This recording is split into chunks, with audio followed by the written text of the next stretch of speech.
আমাদের জীবনে সবচেয়ে দামি জিনিস হচ্ছে আমাদের ঈমান। সবচেয়ে দামি জিনিস কি? সাইয়েদনা বেলাল আল হাবাশি উমাইয়া ইবনে খালাফ ওনার উপর অত্যাচারের স্টিম রোলার চালালো, কিন্তু ওনার অন্তর থেকে কালেমার বাণীটা ছিনিয়ে নিতে পারলো না। মুসা আলাইহিস সালামের উপর অনেক অত্যাচার চালিয়েছিল ফেরাউন, কিন্তু অন্তর থেকে ঈমানকে ছিনিয়ে নিতে পারে নাই। সাইয়েদনা বেলালকে উত্তপ্ত মরুভূমির মধ্যে শুইয়ে দেয়া হলো, পিঠ জ্বলে যাচ্ছিল, পুড়ে যাচ্ছিল। আপনারা জানেন যে আরব দেশের তপ্ত মরুভূমি এতটাই উত্তপ্ত, ওখানে চাল ফেলে দিলে ওইটা মুড়ি হয়ে যায়। সেটার মধ্যে শুইয়ে দিয়ে বলা হলো এবার আল্লাহরে ডাক। এতক্ষণ ডাকছিল লা ইলাহা ইল্লাল্লাহ, কিন্তু তারপরেও, এত অত্যাচারের পরেও ঈমান ছিনিয়ে নেওয়া যায় নাই। উনি আল্লাহর সংক্ষিপ্ত নাম নিয়ে জিকির করছিলেন। উনি পড়ছিলেন আহাদ। উনি পড়ছিলেন কি? এই আহাদ সূরাতুল ইখলাসের ভেতরে আছে না নাই? কুল হুয়াল্লাহু আল্লাহুস লাম ইয়ালিদ ওয়া লাম ইয়াকুল লাহু কুফুয়ান আহাদ। তো আহাদ হচ্ছে আল্লাহর নাম। এজন্য আমাদের অন্তর থেকে ঈমান ছিনিয়ে নেওয়া এত সোজা না। চিল্লায় বলেন ঠিক কিনা? মুমিনের কাছে সবচাইতে দামি জিনিস হচ্ছে তার ঈমান। ঈমান যদি চলে যায় সে সব হারালো, তার কিচ্ছু নাই। আর ঈমান যদি তার থাকে, তার সব হারিয়ে গেল, তার কিচ্ছু যায় আসে না। চিল্লায় বলেন ঠিক কিনা? এজন্য আমরা সব সময় কামনা করি যে আল্লাহ তাআলা আমাদেরকে ঈমানের সাথে রাখুক। আমরা পড়ি আমিন। এজন্য সব সময় শুকরিয়া করতে হবে একজনের, যিনি আমাদেরকে ঈমানের উপর থাকার তৌফিক এনায়েত করেছেন। তিনি কে? আল্লাহ। আল্লাহর শুকরিয়া কি কম কম না বেশি বেশি? বিশ্বনবী সাল্লাল্লাহু আলাইহি ওয়াসাল্লাম মসজিদে নববীতে সালাতের ইমামতি করছেন। আল্লাহু আকবার বলে নামাজ শুরু করলেন। রুকুতে গেলেন, রুকু থেকে দাঁড়িয়ে পড়লেন সামি আল্লাহু লিমান হামিদা। ফিসফিস আওয়াজে পেছনে থাকা সাহাবারা পড়লেন রব্বানা ওয়ালাকাল হামদ। এক সাহাবী অতিরিক্ত বাড়িয়ে পড়লেন হামদান কাসীরান তাইয়িবান মুবারাকান ফীহি। পারেন না সবাই? পড়েন হামদান কাসীরান তাইয়িবান মুবারাকান ফীহি। আবার আওয়াজ করে পড়েন হামদান কাসীরান তাইয়িবান মুবারাকান ফীহি। বিশ্বনবী সালাত শেষ করলেন, সালাম ফিরালেন, মুসল্লিদের দিকে মুখ ফিরিয়ে বললেন সামি আল্লাহু লিমান হামিদা বলে যখন আমি দাঁড়িয়েছি, তোমরা ফিসফিস করে পড়েছো রব্বানা ওয়ালাকাল হামদ। কে যেন পড়েছো হামদান কাসীরান তাইয়িবান মুবারাকান ফি? কে পড়েছো? আমি তো এটা কখনো শিখাই নাই। কোত্থেকে পেলে? কেন পড়েছো? দাঁড়াও।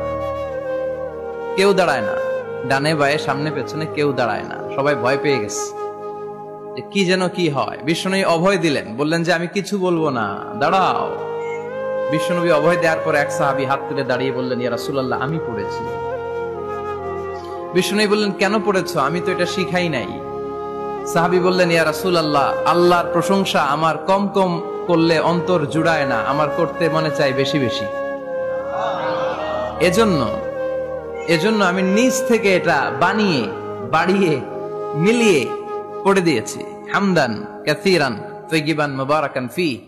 বিশ্বনবী বললেন ভয় নাই, চিন্তা নাই, টেনশনের কোনো কারণ নাই, কারণ আমি সালাতে থাকা অবস্থায় দেখেছি তোমার এই অতিরিক্ত 4টা তাসবির সওয়াবটা, 4টা তাসবির সওয়াবটা বিদউ ওয়া 30 মালাইকা, 30-এরও বেশি ফেরেশতা কে কার আগে এই সওয়াবটা আল্লাহর আরশে পৌঁছে দিবে এ নিয়ে আকাশে প্রতিযোগিতা চলছিল। এজন্য আল্লাহর প্রশংসা বেশি বেশি করার দরকার আছে না নাই? বিশ্বনবী সব সময় আল্লাহর প্রশংসা করতেন আর দোয়া করতেন, আল্লাহ আমি যেন বেশি বেশি আপনার প্রশংসা করতে পারি, আমি যেন আপনার শুকরগুজার বান্দা হতে পারি। আল্লাহুম্মা জাআলনি সাবুরা ওয়া জাআলনি শাকুরা ওয়া জাআলনি ফি আইনি সগীরা ওয়া ফি আ'য়ুনিন নাসি কাবীরা। এর মানে হচ্ছে আল্লাহ আপনি আমারে ধৈর্যশীল বানান, আপনি আমাকে শুকরগুজার বানান, আমার চোখে আপনি আমারে ছোট বানান, গোটা বিশ্বের মানুষের চোখে আপনি আমারে বড় বানান। পড়েন আমিন। নিজের চোখে নিজেকে কি করবেন? ছোট। তাহলে মানুষের চোখে বড় বানায় দিবে কে? আর নিজেই যদি বলেন আমি বড়, ফেরাউনের মতো আনা রব্বুকুমুল আ'লা, আমি তোদের বড় খোদা, আল্লাহকে তুই হইলি হুদা, ঠিক কিনা? বড় হইতে পারে নাই, পানিতে সুবাই সুবাই আল্লাহ মারছে। চিল্লায় বলেন ঠিক কিনা? পৃথিবীতে কেউ তো স্থায়ী হয় না, হোক না সে ফেরাউন কিবা নমরুদ, কেউ ভাবে চিরদিন রয় না, কেউ ভাবে চিরকাল রয় না, পৃথিবীতে কেউ তো স্থায়ী হয় না। হোক না সে ফেরাউন কিবা নমরুদ, কেউ ভাবে চিরদিন রয় না, কেউ ভাবে চিরকাল রয় না। চিল্লায় বলেন ঠিক কিনা? চিরকাল কেউ থাকবে না, কারণ আল্লাহ ছাড় দেয়, তিনি ছেড়ে দেন না। মনে রাখবেন, আল্লাহ কি দেয় আর কি দেয় না। ফেরাউনরে কি দিছিল? ছাড় দিছে, ছেড়ে দিছে। নমরুদরে কি দিছে? ছাড় দিছে, ছেড়ে দিছে। এখনো দেখা যায় আল্লাহ অনেককে ছাড় দেয়, ঢিল দেয়, সুযোগ দেয়, কিন্তু আল্লাহ ছেড়ে দিবেন না। চিৎকার করে বলেন ঠিক কিনা? এজন্য সবসময় প্রশংসা করব কার? খাওয়ার সময় প্রশংসা কার? ঘুমানোর সময়, জিকির করার সময়, ঘুষ খাওয়ার সময়। ঘুষ খাওয়া যাবে? আর রাশি ওয়াল মুরতাশি কিলাহুমা ফিন্নার। ঘুষ যে দেয়, ঘুষ যে নেয়, উভয়ই জাহান্নামে। আল্লাহ ঘুষ থেকে আমাদেরকে বাঁচাও। বাংলাদেশে ঘুষ আছে না নাই? সরকারি অফিসগুলোতে শুধু নাই, বেশি। আল্লাহ ঘুষ থেকে হেফাজত করো, যৌতুক থেকে হেফাজত করো, পর্নোগ্রাফি থেকে হেফাজত করো, হিন্দি সিনেমা থেকে হেফাজত করো, মারামারি কাটাকাটি থেকে তুমি আমাদেরকে হেফাজত করো। গোটা বাংলার জমিনে ঐক্য প্রতিষ্ঠা করার তৌফিক দাও। মদিনার সমাজ যেন আমাদের দেশে প্রতিষ্ঠিত হয়, আল্লাহ তুমি তৌফিক দাও। চিল্লায় পড়েন আমিন। এজন্য বিপদে আপদে মুমিন সব সময় প্রশংসা করে কার? আল্লাহর প্রশংসা করে শেষ করা যায়? যাবে? ওয়া ইন তাউদ্দু নি'মাতাল্লাহি লা তুহসুহা। আমার নেয়ামত যদি গুনতে শুরু করে দাও, গুনে শেষ করা যাবে না। আর নেয়ামতের প্রশংসা যদি করো, আমি নেয়ামত আরো বাড়িয়ে দেব। আর যদি প্রশংসা না করো, তাহলে জেনে রাখো আমার শাস্তি বড় কড়া। আমি সব সময় ধরি না, ধরলে সারি না। এজন্য সবসময় প্রশংসা করতে হবে কার? বিপদে আপদে, সুখে দুঃখে আল্লাহর প্রশংসা। অভিযোগ কমিয়ে দেন, দেখবেন সুখে থাকবেন। এইটা নাই, ওইটা নাই, এইটা পাই নাই, ওইটা পাই নাই, জীবনে এইটা হই নাই রে, ওইটা পাইলাম না রে, এরকম অভিযোগ করে দেদারছে অনেক। এরকম লোক আছে না নাই? এরা অসুখী, এরা অসফল। সফল ব্যক্তিদের একটা গুণাবলী হচ্ছে এরা কমপ্লেইন করে কম, কমপ্লেইন করে কম, তারা শুকরিয়া করে বেশি। দে আর ভেরি গ্রেটফুল। তারা শুকরিয়া করে বেশি। এটা পাই নাই, ওইটা পাই নাই, এগুলো বলবেন না। কারণ আপনি যেটা পাইয়া খুশি না, অনেকে এইটা পাওয়ার জন্য সংগ্রাম করে যাচ্ছে। আপনি এখন যেই জায়গাটাতে আছেন, এই জায়গাটাতে পৌঁছা অনেকের স্বপ্ন। আপনি এটা পেয়ে খুশি না, কিন্তু আপনার জায়গায় পৌঁছার জন্য অনেকে স্ট্রাগল করে যাচ্ছে, সংগ্রাম করে যাচ্ছে। আপনি যেই পজিশনে আছেন, শুধু এই পজিশনে আসাটাই অনেকের স্বপ্ন। তো শুকরিয়া করবেন না কেন? এজন্য সব সময় আমাদের বেশি বেশি শুকরিয়া করতে হবে কার? রব্বুল আলামিন বলেন, কুল লাউ কানাল বাহরু মিদাদান লিকালিমাতি রাব্বি লানাফিদাল বাহরু ক্বাবলা আন তানফাদা কালিমাতু রাব্বি ওয়ালাউ জিনা বিমিসলিহি মাদাদা। সাগরের জলকে কালি করে, গাছের পাতাকে খাতা করে, তোমার মহিমা লেখা শেষ হবে না, যদিও লিখি প্রভু জীবন ভরে। সাগরের জলকে কালি করে, গাছের পাতাকে খাতা করে, তোমার মহিমা লেখা শেষ হবে না, যদিও লিখি প্রভু জীবন ভরে। সাগরের জলকে কালি করে। চিল্লায় বলেন ঠিক কিনা? সব সাগর মহাসাগরের জল যদি কালি হয়ে যায়, কি উপমা দিলেন আল্লাহ।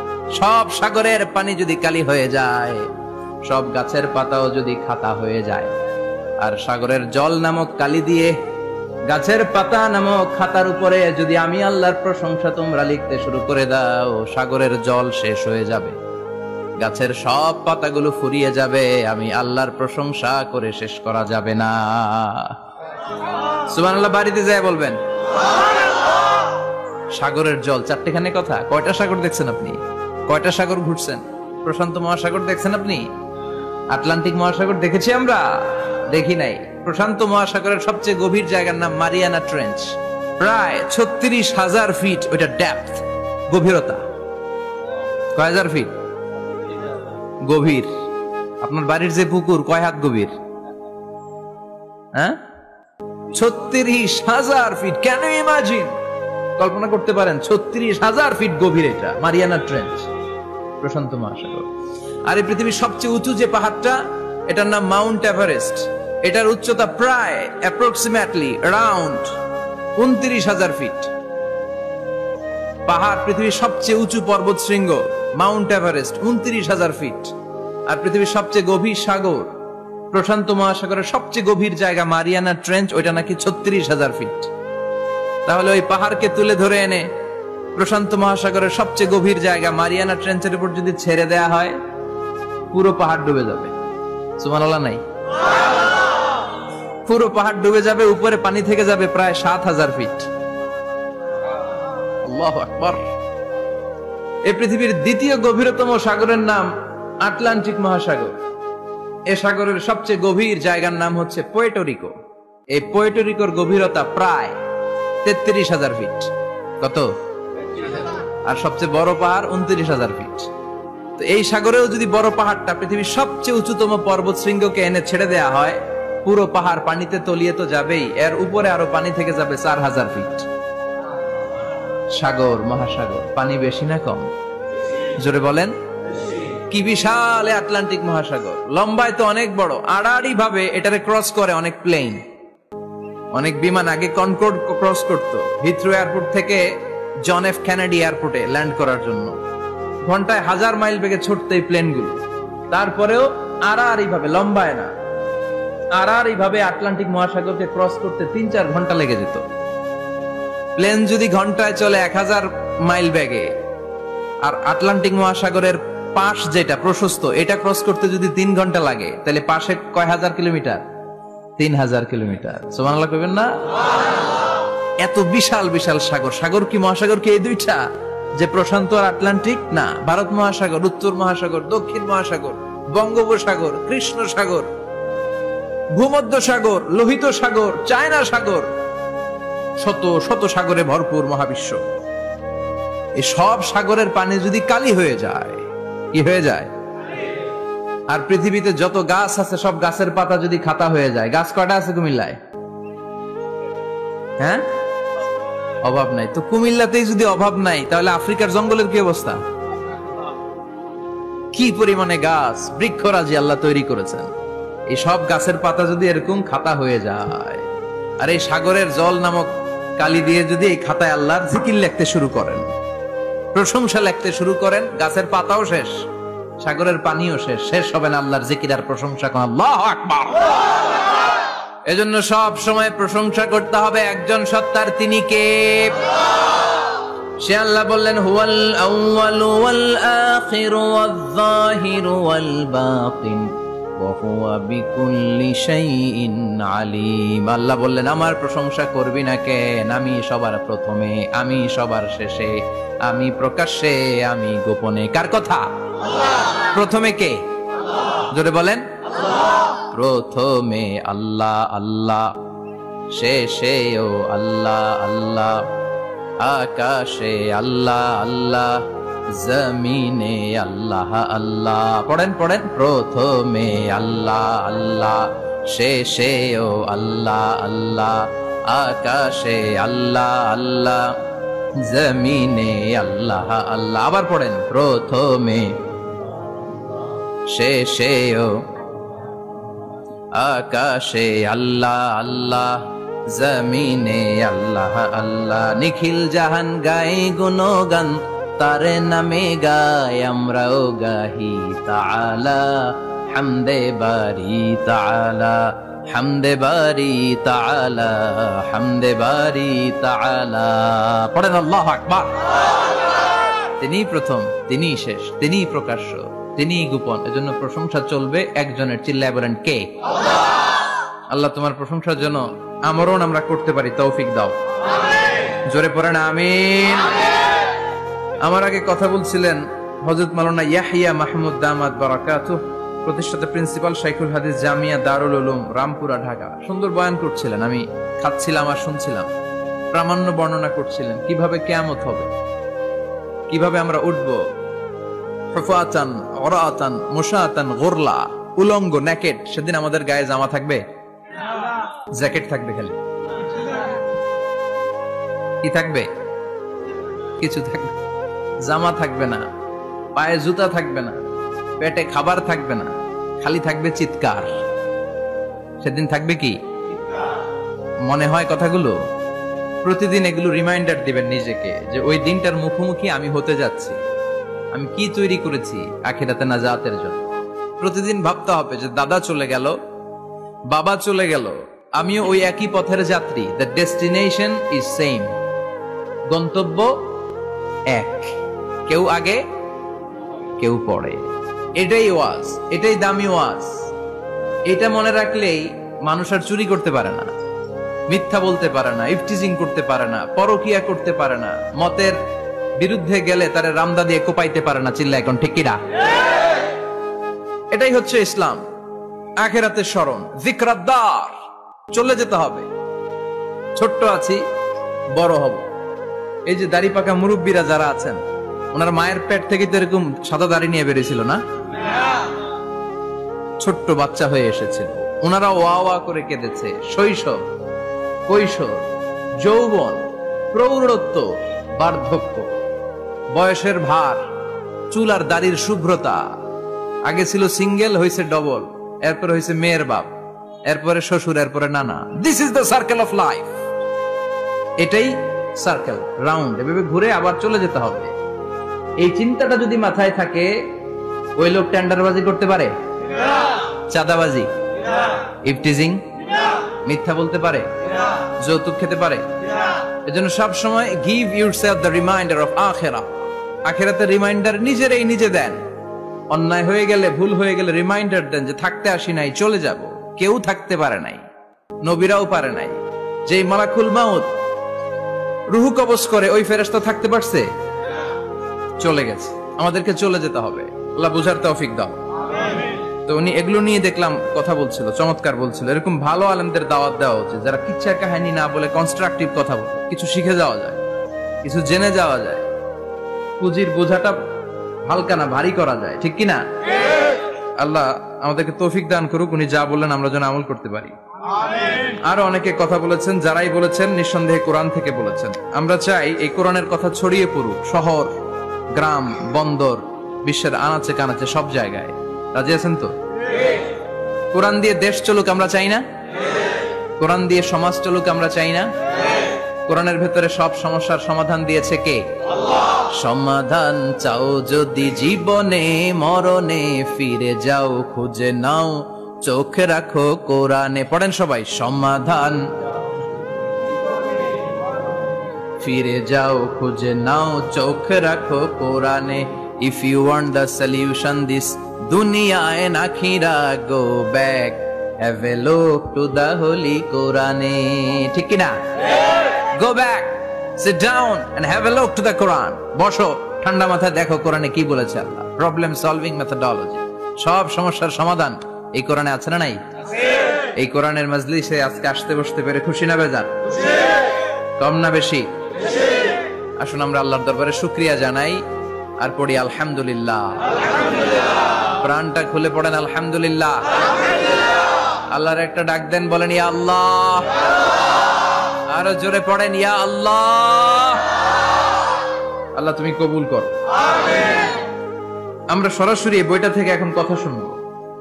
এই দেখেন, পৃথিবীর কোনো বইয়ে এত ময়লা থাকে না যত ময়লা থাকে কোরআনে। কারণ সমাধান দিবে তো, এজন্য ময়লা টয়লা নিয়ে সব সমাধান করে ফেলবে কোরআন। যত জায়গায় তাফসির করতে যাই ধুলাবালি মিশে থাকে। Quran for not your bookshelf, Quran is for yourself. Quran আপনার বুক সেলফের জন্য না, কোরআন আপনার জন্য। আমরা বুক সেলফে রাখি, তাও নিচের থাকে না, উপরের থাকে, যাতে কেউ নাগাল না পায়। এরকম ডাকাইত আছে না নাই? কোরআনের সাথে অ্যাটাচমেন্ট বাড়াতে হবে। You have to increase your attachment with the holy Quran. এটা এনলাইটেন করতে এসেছে আপনার জীবনকে, আলোকিত আলোকিত। এই যে আমরা কোরআনের উপর আলোকপাত করি না, এটা এনলাইটেন করে, আলো বিচ্ছরিত করে, আপনার জীবনকে উজালা করবে। এজন্য কোরআনের সাথে সম্পর্ক বাড়াতে হবে, শুদ্ধভাবে পড়তে জানতে হবে, অর্থ জানতে হবে। আল্লাহ কি বলেছেন জানতে মনে চায় না? আসুন আমরা জানার চেষ্টা করি। আল্লাহ তুমি তৌফিক দাও, পড়েন আমিন। আমি আপনাদের খেদমতে সূরা ইয়াসিন থেকে তেলাওয়াত করছি, টের পাইছেন? ইয়াসিন মুখস্থ আছে কার কার? আল্লাহ কবুল করো, আরো জোরে পড়েন আমিন। তো সূরাতু ইয়াসিন থেকে আজকে আমরা কথা শুনবো ইনশাআল্লাহ। পড়েন যতটুকু আমাদের সাধ্যে কুলায়। এটা মাক্কি সূরা। সূরা ইয়াসিনটা কি সূরা? বিশ্বনবীর জীবনে দুইটা পর্ব, একটা মাক্কি পর্ব, একটা মাদানী পর্ব। একটা হচ্ছে মাক্কি ইনিংস আর একটা মাদানী ইনিংস। তো এটা হচ্ছে বিশ্বনবীর মাক্কি ইনিংস এর একটা সূরা।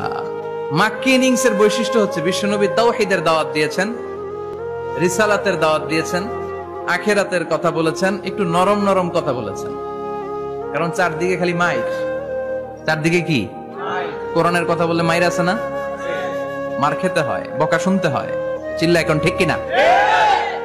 বিশ্বনবীরে বলা হলো এগুলো ছেড়ে দেন, এগুলো ছেড়ে দেন। সুন্দরী নারী দেব, টাকার পাহাড় দেব, ক্ষমতার চেয়ারে বসিয়ে দেব, সব দিব। এই হচ্ছে আমাদের 3 দফা। নারী দেব, সম্পদ দিব, ক্ষমতা দিব। বিশ্বনবী বললেন আমার খালি 1 দফা। আমার কয় দফা? 1 দফা। লা ওয়াদাউ আশ-শামসা ফি ইয়ামিনি, সূর্য যদি ডান হাতেও দাও, ওয়াল কামারা ফি ইয়াসারি, চন্দ্র যদি বাঁ হাতেও দাও, এই কালেমার দাওয়াত থেকে 1 হাতও আমারে পিছনে নেওয়া যাবে না। চিল্লা এখন ঠিক কিনা? মুমিন কখনো ভয় পায় না, মুমিন কখনো পিছু হটে না, মুমিন স্ট্র্যাটেজি চেঞ্জ করে, মুমিন কৌশলী হয়। এই রাস্তা দিয়ে যাওয়া যায় না, বৈশা বৈশা কেঁদে লাভ নাই, রাস্তা আরেকটা খুঁজতে হবে, আরেকটা রাস্তা বানায় নিতে হবে। এটাই হচ্ছে মুমিনের বৈশিষ্ট্য। আল্লাহ তুমি বুঝার তৌফিক দাও। মাদানী ইনিংসে বিশ্বনবী গর্জে উঠলেন, জ্বলে উঠলেন আপন শক্তিতে। তো বিশ্বনবী মাদানী ইনিংসে যেটা করেছেন সেটা হচ্ছে সমাজ সংস্কার করেছেন। He was a very good reformer of the society. As a father, as a husband, as a reformer of the society, as a lawgiver, as a lawmaker, as a commander, and as a messenger, Muhammad is the Superman of the world. স্বামী হিসেবে, বাবা হিসেবে, নেতা হিসেবে, নবী হিসেবে, সমাজ সংস্কারক হিসেবে, আইন প্রণেতা হিসেবে মুহাম্মদ হচ্ছেন এই পৃথিবীর জন্য সুপারম্যান। তার কোনো তুলনা হয় না, বিশ্বনবীর কোনো তুলনা হয় না। Beyondless, boundless, bottomless. তারা নিয়ে কথা বলতে গেলে সময় ফুরায় যাবে, মাইকের ব্যাটারি শেষ হয়ে যাবে, মাগার কথা শেষ হবে না। এজন্য ওনার জীবনের ক্ষেত্রে বলা হয় বিয়ন্ডলেস, বাউন্ডলেস, বটমলেস। অসাধারণ ব্যক্তিত্ব, সুপার ক্যালিফ্রাজিলিস্টিক এক্সপিয়ালিডোসাস, অসাধারণ, যার কোনো তুলনা হয় না, এক্সেলেন্ট, আনপ্যারালাল। মাদানী জীবনে উনি সশস্ত্র সংগ্রাম করলেন, সংস্কার করলেন সমাজটাকে, সেনাবাহিনী বানালেন। তখন আর নরম নরম ভাবে খেলে নাই, গরম ভাবে খেলেছে। এটা হচ্ছে ইমানের দাবি। মুমিনরা কৌশলী হয়, যখন যে পরিস্থিতি, ওই পরিস্থিতির সাথে তাদের স্ট্র্যাটেজি তারা পাল্টায়। তো বিশ্বনবীর মাদানী ইনিংসে এই সূরা নাজিল হয়নি, হয়েছে মাক্কি ইনিংসে, মাক্কি সূরা। এই সূরার অনেক ফজিলত, ছোটবেলা থেকেই সূরা ইয়াসিনের অনেক ফজিলতের কথা আমরা শুনেছি না? বিশ্বনবী বলেছেন ইন্না লিকুল্লি শাইইন কলবান ওয়া কলবুল কুরআনি সূরাতু ইয়াসিন। সব জিনিসের একটা কলব আছে, হৃদয় আছে, অন্তর আছে, আর কোরআনের কলবের নাম হচ্ছে সূরা ইয়াসিন। বিশ্বনবী বললেন ইন্না লিকুল্লি শাইইন কলবান, সব জিনিসের একটা কলব আছে। ওয়া ইন্না কলবাল কুরআনি সূরাতু ইয়াসিন, আর কোরআনের কলবের নাম হলো সূরাতু ইয়াসিন। বিশ্বনবী বলতেন ইন্না ফিল জাসাদি মুদগা, দেহে একটা গোশতের টুকরা আছে। ইদা সালুহাত সালুহাল জাসাদু কুল্লু, এই দেহের গোশতের টুকরা যদি ভালো হয়ে যায়, পুরো দেহটারে ভালো করে দেয় কে? আল্লাহ। এই দেহের গোশতের টুকরাটা যদি পচে যায়, পুরো দেহটারে নষ্ট করে দেয় কে? বিশ্বনবী বললেন আলা ওয়াহিয়াল কলব, ওই টুকরাটার নাম হলো কলব। টুকরাটার নাম কি? এজন্য কলবের মধ্যে আল্লাহর জিকির বসাইতে হবে। কি বসাবেন? নাকি আয়না বসাবেন? আয়না বসায় না? আয়না বসাইয়া দে মোর। নবীর কলবে আয়না বসায় নাই নবী। সেদিন আবু বকর, ওমর ফারুক কেউ আয়না বসাইছে? আবু হানিফা, শাফিঈ এরা কলবের মধ্যে আয়না বসাইছে? বসাইছে জিকির। চিল্লায় বলেন বসাইছে কি? এজন্য আল্লাহ বললেন আলা বিযিক্রিল্লাহি তাতমাইন্নুল কুলুব। দুনিয়ার কোন জিনিস দিয়ে কলব ঠান্ডা হয় না, দুনিয়ার কোন জিনিস দিয়ে কলব পরিচ্ছন্ন হয় না। কলব শুধু পরিচ্ছন্ন হয় একটা জিনিস দিয়ে, লা ইলাহা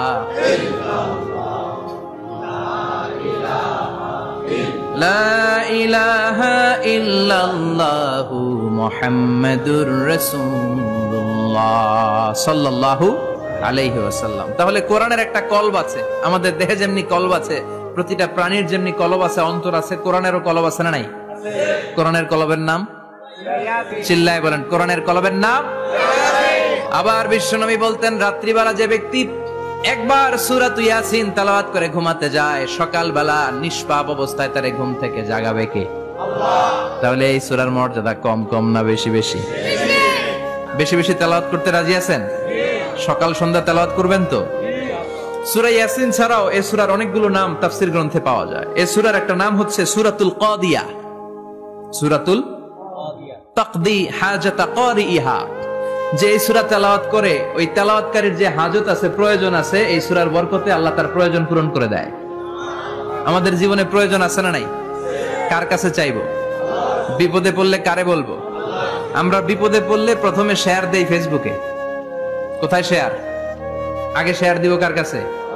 মনে থাকবে? বিপদে পড়লে ফেসবুকে শেয়ার দিব না, বন্ধুরে শেয়ার করব না, বউয়ের কাছেও পরে শেয়ার করব, আগে শেয়ার করব কার কাছে? মনে থাকবে? এজন্য বিশ্বনবী বলতেন এই সূরার নাম সূরাতুল কাদিয়া।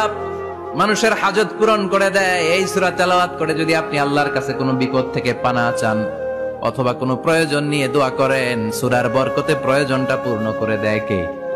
কেউ যেটা পারে না পারে কে? কেউ যেটা দেয় না দেয় কে? কেউ যেটা শোনে না শোনে কে? তাহলে পেলাম সূরাতুল কাদিয়া। আরেকটা নাম আছে সূরার, সেটা হচ্ছে সূরাতুল আযীমা। সুমহান সূরা। কি সূরা? সুমহান, আযীমা। এই আযীম আর আযীমা এই শব্দ দুইটা অনেক দামি। আল্লাহ যে কোনো জায়গায় ব্যবহার করেন নাই। বিশ্বনবীর চরিত্রের উপমা দিতে যে আল্লাহ আযীম শব্দ বলেছেন, তাই না? রব্বুল আলামিন বলেন ওয়া ইন্নাকা লাআলা খুলুকিন আযীম।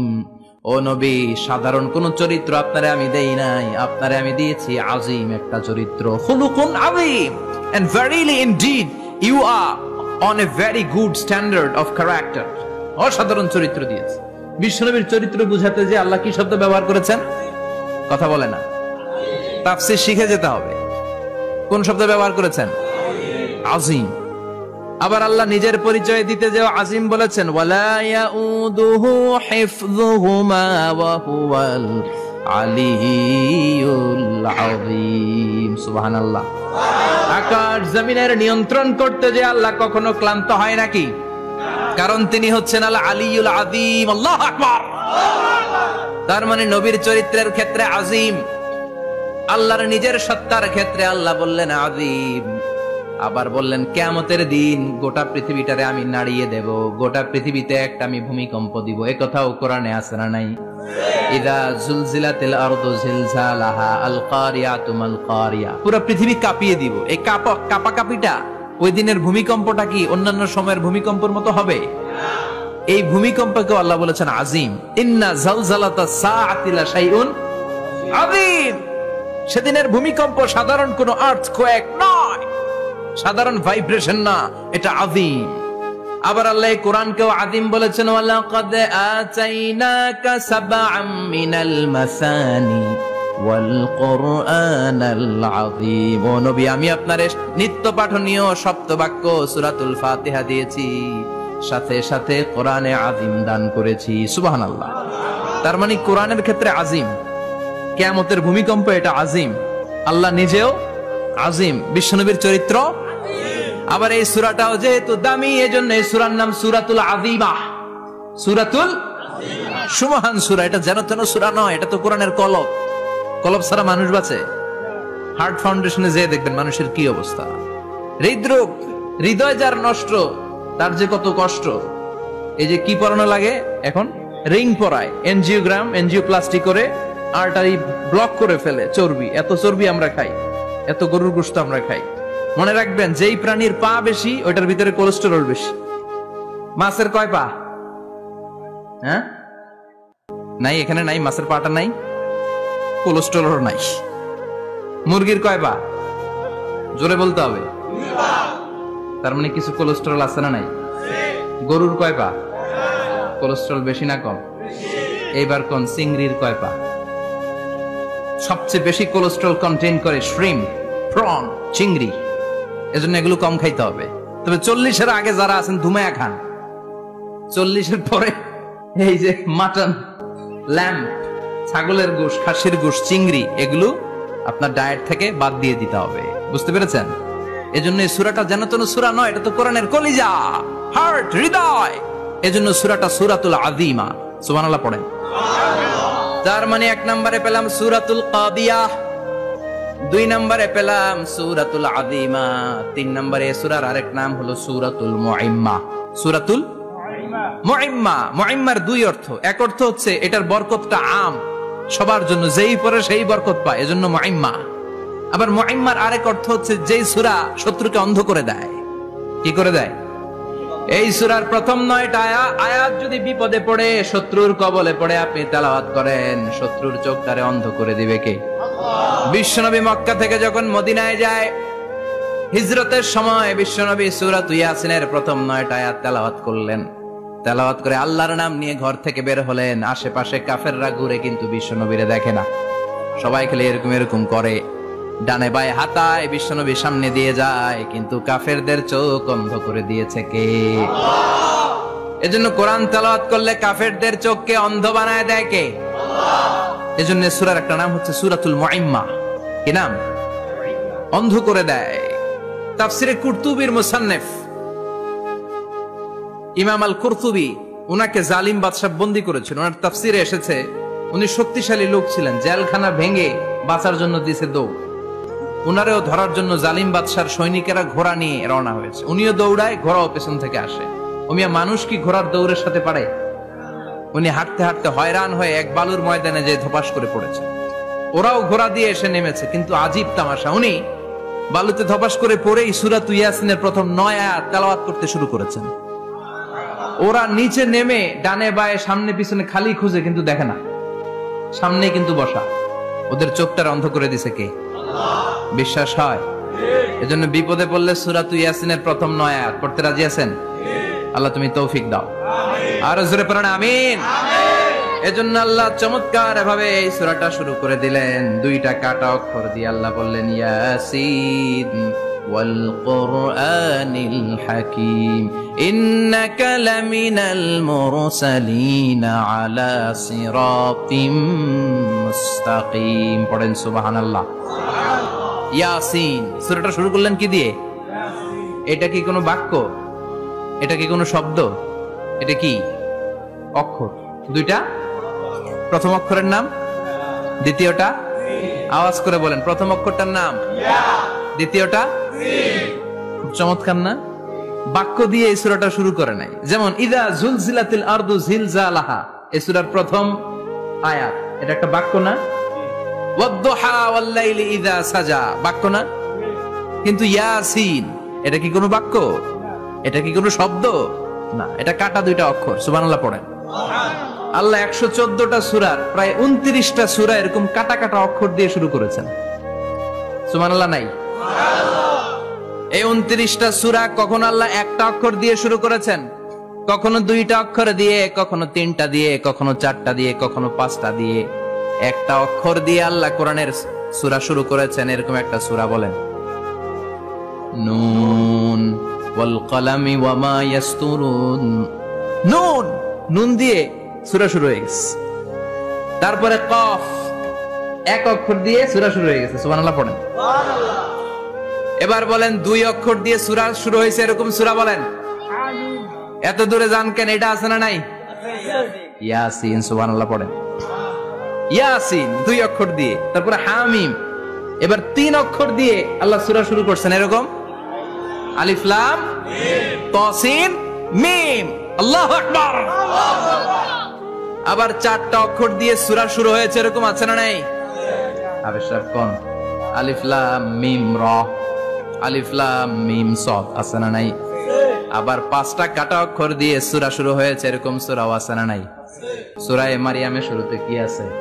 কাফ হা ইয়া আইন সাদ, সুবহানাল্লাহ পড়েন। এরকম প্রায় 29টা সূরা আল্লাহ কাটা কাটা অক্ষর দিয়ে শুরু করেছেন, কোন বাক্য দিয়ে নয়, কোন শব্দ দিয়ে নয়। কি দিয়ে? হারফ দিয়ে। হারফ, এই হারফগুলোরে বলে হুরুফ আত-তাহাজ্জি বা হুরুফ আল-মুকাত্তাআত, কাটা কাটা অক্ষর। মনে রাখবেন কোরআনের আয়াতগুলো 2 ভাগে বিভক্ত, একটা মুহকাম, একটা মুতাশাবিহ। মুহকাম মানে যেগুলোর অর্থ আমরা জানি, যেগুলোর ব্যাখ্যা আমরা জানি, যেটার ইন্টারপ্রিটেশন, এক্সপ্লেনেশন আমাদের জানা আছে। আর মুতাশাবিহ আমরা অর্থ জানি না, আমরা ব্যাখ্যা জানি না, এটা দিয়ে আসলে কি বুঝাইছে আমরা কেউ জানে না। জানে একজন, চিল্লায় বলেন তিনি কে? আল্লাহ বলেন ওয়া ইন কুনতুম ফি রাইবিম মিম্মা নাযালনা আলা আবদিনা ফাআতু বিসূরাতিন মিন মিসলিহি ওয়াদউ শুহাদাআকুম মিন দুনিল্লাহি ইন কুনতুম সাদিকিন। আল্লাহ বললেন ও জাহেলি যুগের লোকেরা, শোনো শোনো, এত আরবি কবিতা বানাতে পারো, এত গল্প লিখতে পারো, আরবিতে এত নোবেল বানাতে পারো, উপন্যাস বানাতে পারো, আর্টিকেল লিখতে পারো, আমার নবীর উপর যে কোরআন আমি নাজিল করেছি এই কোরআনের ব্যাপারে অন্তরে যদি কোনো সন্দেহ থাকে, বাপের বেটা হলে পারলে কোরআনের মতো একটা সূরা বানিয়ে নিয়ে আসো। পারছে? কিয়ামত পর্যন্ত কেউ পারবে না। বিশ্বনবী যেই জামানাতে এসেছিলেন ওই জামানায় আরবি ভাষা সাহিত্যের উৎকর্ষতা সাধিত হয়েছিল। আরবি ভাষার এতটা উৎকর্ষ পৃথিবী কখনো দেখে নাই। কবিতা, গদ্য, পদ্য, গল্প, উপন্যাস, রচনা, প্রবন্ধ, আর্টিকেলের শয়লাভ। এই ভাষা সাহিত্যিকদের চোখে আঙ্গুল দিয়ে আল্লাহ বুঝাতে চাইলেন, এত অর্থ করতে পারো, এত ব্যাখ্যা জানো, এত বড় বড় বুলিয়া ওড়াও, এত কিছু তুমি জানো, তাহলে বলো ইয়াসিন অর্থ কি? সুবহানাল্লাহ কইবেন না? তাইলে বল নুন অর্থ কি? কফ মানে কি? আলিফ লাম রা মানে কি? ফাবুহিতাল্লাযী কাফার। কেউ জানে না, কেউ উত্তর দিতে পারে না। কোন সুবহানাল্লাহ। এটা কোরআনের মুজিজা, এটার অর্থ কেউ জানে না। আর এগুলোর অর্থ নিয়ে খোঁচাখুচি করাও ঠিক না। তবে মুফাসসিরিনে ইকরাম এগুলোর কিছু অর্থ সম্ভাব্য বলার চেষ্টা করেছেন। যেমন ইয়াসিনের অর্থ ইবনে আব্বাস বলেছেন এর অর্থ হতে পারে ইয়া ইনসান, হে মানুষ। সুবহানাল্লাহ পড়েন। কেউ কেউ বলেছে এটার অর্থ হতে পারে ইয়া সাইয়্যিদ আল মুরসালিন। কেউ কেউ বলেছেন ইয়াসিন হতে পারে ইসমুল্লাহ, আল্লাহর নাম। কেউ বলেছেন এটা হতে পারে ইসমুন লিন নবী, বিশ্ব নবীর নাম। আবার কেউ কেউ বলেছেন ইয়াসিন হতে পারে এই কোরআনে কারিমের একটা নাম। কোন সুবহানাল্লাহ। এই সম্ভাব্য সব কথাগুলো বলে পৃথিবীর সব মুফাসসিররা বলতে বাধ্য হয়েছেন আল্লাহু আ'লামু বিমুরাদিহি বিহি। এটার দ্বারা আসল অর্থ যে কি এটা আমরা কেউ জানি না। জানে কে? আল্লাহ। চিৎকার করে বলতে হবে, জানে কে? আল্লাহ। তাহলে ইয়াসিন মানে আমরা জানি না। ইয়াসিনের অর্থ আমরা ছেড়ে দেব কার উপর? আল্লাহ। এরপর আল্লাহ বললেন ওয়াল কুরআনিল হাকীম, প্রজ্ঞাময় বিজ্ঞানময় কোরআনের শপথ। ওয়াল কুরআনিল হাকীম, বিজ্ঞানময় প্রজ্ঞাময় কোরআনের শপথ বা কসম। ওয়াল কুরআনিল হাকীম, যে ওয়া, এই ওয়াটারে আরবিতে বলে ওয়া আল কাসামিয়া। কি বলে? ওয়া আল কাসামিয়া, কসম কাটার জন্য আল্লাহ এই ওয়া ব্যবহার করেছেন। যত জায়গায় কোরআনে আল্লাহ কসম কেটেছেন ওই কসমের শব্দটার আগে ওয়া আছে না নাই? ও মিয়া, কোরআনে আল্লাহ সময়ের শপথ করেছেন, কসম কেটেছেন, যুগের কসম কেটেছেন। যুগের সময়ের আরবি হলো আল আসর। এই আসরের আগে ওয়া আছে না নাই? কি বলছে আল্লাহ? ওয়াল আসর, ওয়াল। আবার 3 ফলের কসম আল্লাহ কোরআনে কেটেছেন। কি বলেছেন? ওয়াত-তিন মানে তিনের কসম। জাইতুনের কসম কেটেছেন, বলেছেন ওয়াজ-জাইতুন। তুর পাহাড়ের কসম কেটেছেন, বলেছেন ওয়াতুরে সিনিন। যত জায়গায় কসম তত জায়গায় ওয়াও আছে না নাই? পাহাড়ের নামে কসম কেটেছেন, আল্লাহ বলেছেন ওয়াতুর। সূর্যের নামে কসম কেটেছেন, আল্লাহ বলেছেন ওয়াশ-শামসি ওয়াদুহাহা। সুবহানাল্লাহ কইবেন না? সুবহানাল্লাহ। ফজরের নামে কসম কেটেছেন, কি বলেছেন? ওয়াল ফাজর, জিলহজ মাসের প্রথম 10 রাতের কসম কেটেছেন, কি বলেছেন? ওয়া লায়ালিন আশার, জোর আর বেজরের কসম কেটেছেন, আল্লাহ বলেছেন ওয়াশ-শাফঈ ওয়াল ওয়াতর। সূরা ইয়াসিনে কাটা কাটা 2টা অক্ষরের পরে রব্বুল আলামিন কোরআনের কসম কেটেছেন, এজন্য আল্লাহ বলেছেন ইয়াসিন ওয়াল কুরআনিল হাকীম। ইয়াসিন ওয়াল কুরআনিল হাকীম, প্রজ্ঞাময় বিজ্ঞানময় কোরআনের শপথ। কোরআনের মধ্যে বিজ্ঞান আছে না নাই? বেশি না কম? বিশ্বাস হয় না নাস্তিকদের কথা বিশ্বাস হয়? নাস্তিকরা বলে কোরআনের মধ্যে বিজ্ঞান নাই, কোরআনের মধ্যে সায়েন্স নাই, কোরআনের ভেতরে টেকনোলজি নাই। কিন্তু কোরআন বলে এমন কিছু নাই, মানুষের প্রয়োজনীয় এমন কিছু নাই যেটা আমার ভিতরে নাই। আল্লাহু আকবার। আল্লাহ বললেন মা ফররাতনা ফিল কিতাবি মিন শাই, কিতাবের মধ্যে আমি কিছু বাদ রেখে দেই নাই। ইতিহাসের কথা বলেছি, পাতালপুরীর কথা বলেছি, ঊর্ধ্ব জগতের কথা বলেছি, মহাকাশের কথা বলেছি, cosmology, astrology, geology, zoology, botany, human anatomy, embryology, সব কিছুর কথা কোরআনের মধ্যে দিয়েছে কে? কোরআনের ভেতরে মানুষের কথা আছে না নাই? কোরআনের মধ্যে গাভীর কথা আছে না নাই? গাভীর কথাও আছে। কই আছে? হ্যাঁ, সূরাতুল গাভীর সূরা, সুবহানাল্লাহ কইবেন না? মানুষের কথা আছে সূরাতুল ইনসান, জিনদের কথা আছে সূরাতুল জিন, মাকড়সার কথা আছে সূরাতুল আনকাবুত, মৌমাছির কথা আছে সূরাতুন নাহাল। মৌমাছির কথা বলেছেন, দুধের কথা বলেছেন, প্রাণীর কথা বলেছেন, খাদ্যের কথা বলেছেন, মানুষের দেহ বৈশিষ্ট্যের কথাও বলেছেন। চিৎকার করে পড়েন আল্লাহু আকবার। আল্লাহ বললেন ওয়া আওহা রাব্বুকা ইলান নাহলি আনিত্তাখিযি মিনাল জিবালি বুয়ুতাও ওয়া মিনাশ শাজারি ওয়া মিম্মা ইয়ারিশুন। সুবহানাল্লাহ পড়েন। ওয়া আওহা রাব্বুকা ইলান নাহল, আল্লাহ মৌমাছির কাছে সিক্রেট মেসেজ পাঠিয়েছেন। সুবহানাল্লাহ পড়েন। ওহীকে আরবিতে বলে সিক্রেট মেসেজ। সায়েন্টিফিক আলোচনা শুরু হইতেছে, মনোযোগ আছে না গেছে? জিমানি ধরছে? হ্যাঁ, মনোযোগ আছে না গেছে? লিল্লাহি তাকবীর, লিল্লাহি তাকবীর, লিল্লাহি তাকবীর। আল্লাহ মৌমাছিকে ওহী করেছেন। কি করেছে? দেখেন, ওয়াল কুরআনিল হাকীম, আল্লাহ যে বললেন শেষ হবে না এই কথা। ওয়াল কুরআনিল হাকীম, বিজ্ঞানময় কোরআনের শপথ, প্রজ্ঞাময় কোরআনের শপথ। বিশ্বনবী বলেন লা তুহসা আজাইবুহু, কোরআনের আশ্চর্যান্বিতার কোনো শেষ নাই। ওয়ালা তাবলা গারাইবুহু, কোরআন কোনদিন কারো কাছে পুরাতন মনে হয় না। ফিহি মাসাবিহুল হুদা, কোরআনের মধ্যে আছে হেদায়েতের মশাল। ওয়া মানারুল হিকমা, কোরআন হলো বিজ্ঞানের সুউচ্চ মিনার। লা তুহসা আজাইবুহু, কোরআনের আশ্চর্যান্বিতার শেষ নাই। যতই পড়বেন আপনি আশ্চর্য হয়ে যাবেন, যতই স্টাডি করবেন, যতই অধ্যয়ন করবেন, আপনার চোখকে খুলে দিবে কে? ওয়ালা তাবলা গারাইবুহু, কোরআন কখনো পুরাতন হয় না। পুরান হয় নাকি? যার বয়স 50 বছর ধরে নামাজি মানুষ, প্রতি নামাজের প্রত্যেক রাকাতে কোন সূরা পড়া লাগে? তো 50 বছর যদি কেউ নামাজি হয়, তাহলে কত লক্ষবার উনি সূরা ফাতিহা পড়ছে উনি নিজে জানে? তারপরেও কোনদিন কি মনে হয়েছে সূরা ফাতিহাটা একটু পুরান পুরান লাগে? আজকে কুল হল্লা দিয়ে শুরু করুন, কথা বলেন। পুরান লাগছে কোনদিন? এত পড়ছি এটা, আজকে আর এটা না, আজকে আর একটা, এরকম মনে হয়? ওয়ালা তাবলা গারাইবুহু, পুরান লাগে না। প্রতিদিন নতুন, প্রতিনিয়তই নতুন, অলওয়েজ নিউ, সব সময় নতুন। এজন্য বিশ্বনবী বললেন লা তুহসা আজাইবুহু, কোরআনের আশ্চর্যান্বিতার শেষ নাই। ওয়ালা তাবলা গারাইবুহু, কোরআন কখনো পুরাতন হয় না। ফিহি মাসাবিহুল হুদা, কোরআনের মধ্যে আছে হেদায়েতের মশাল। ওয়া মানারুল হিকমা, কোরআন হলো বিজ্ঞানের সুউচ্চ মিনার। সুবহানাল্লাহ। আল্লাহ বললেন ওয়া আওহা রাব্বুকা ইলান নাহল, আমি মৌমাছির কাছে মেসেজ দিলাম, সিক্রেট মেসেজ। আনিত্তাখিযি মিনাল জিবালি বুয়ুতা, তোমরা পাহাড়ের মধ্যে তোমাদের বাড়ি বানাও, মৌচাক বানাও। ওয়া মিনাশ শাজার, গাছের মগ ডালে, বড় বড় ডালে তোমরা বাসা বানাও। ওয়া মিম্মা ইয়ারিশুন, উঁচু উঁচু জায়গায় মৌচাক বানাও, যাতে করে গ্রামের ছোট্ট ছেলেরা ঢিল মারতে না পারে। কোন সুবহানাল্লাহ। মৌমাছির আল্লাহ শিখাই দিছে। নিচু জায়গায় কোনদিন মৌমাছির বাসা দেখবেন? নিচু জায়গায় সহজে নাগাল পাওয়া যায়, ধরা যায়। কথা কন, ডাল বে মগ ডালে ওঠা লাগে মধু খাইতে চাইলে। চিল্লায় বলেন ঠিক কিনা? আল্লাহ সিক্রেট মেসেজ দিলেন আর বললেন আনিত্তাখিদি। আলেম যারা আছেন বলেন তো ইত্তাখিদি এটা কি মুজাক্কারের সিগা না মুয়ান্নাসের সিগা? কথা কইতে হবে, কেউ নাই এটার উত্তর দেওয়ার মতো। মুয়ান্নাস, মাশাআল্লাহ, এটা স্ত্রীবাচক শব্দ। আল্লাহ মৌমাছিকে যে মেসেজ করছে পুরুষ মৌমাছিরে কয় নাই, এটা নারী মৌমাছিরে কইছে। চিল্লা এখন সুবহানাল্লাহ।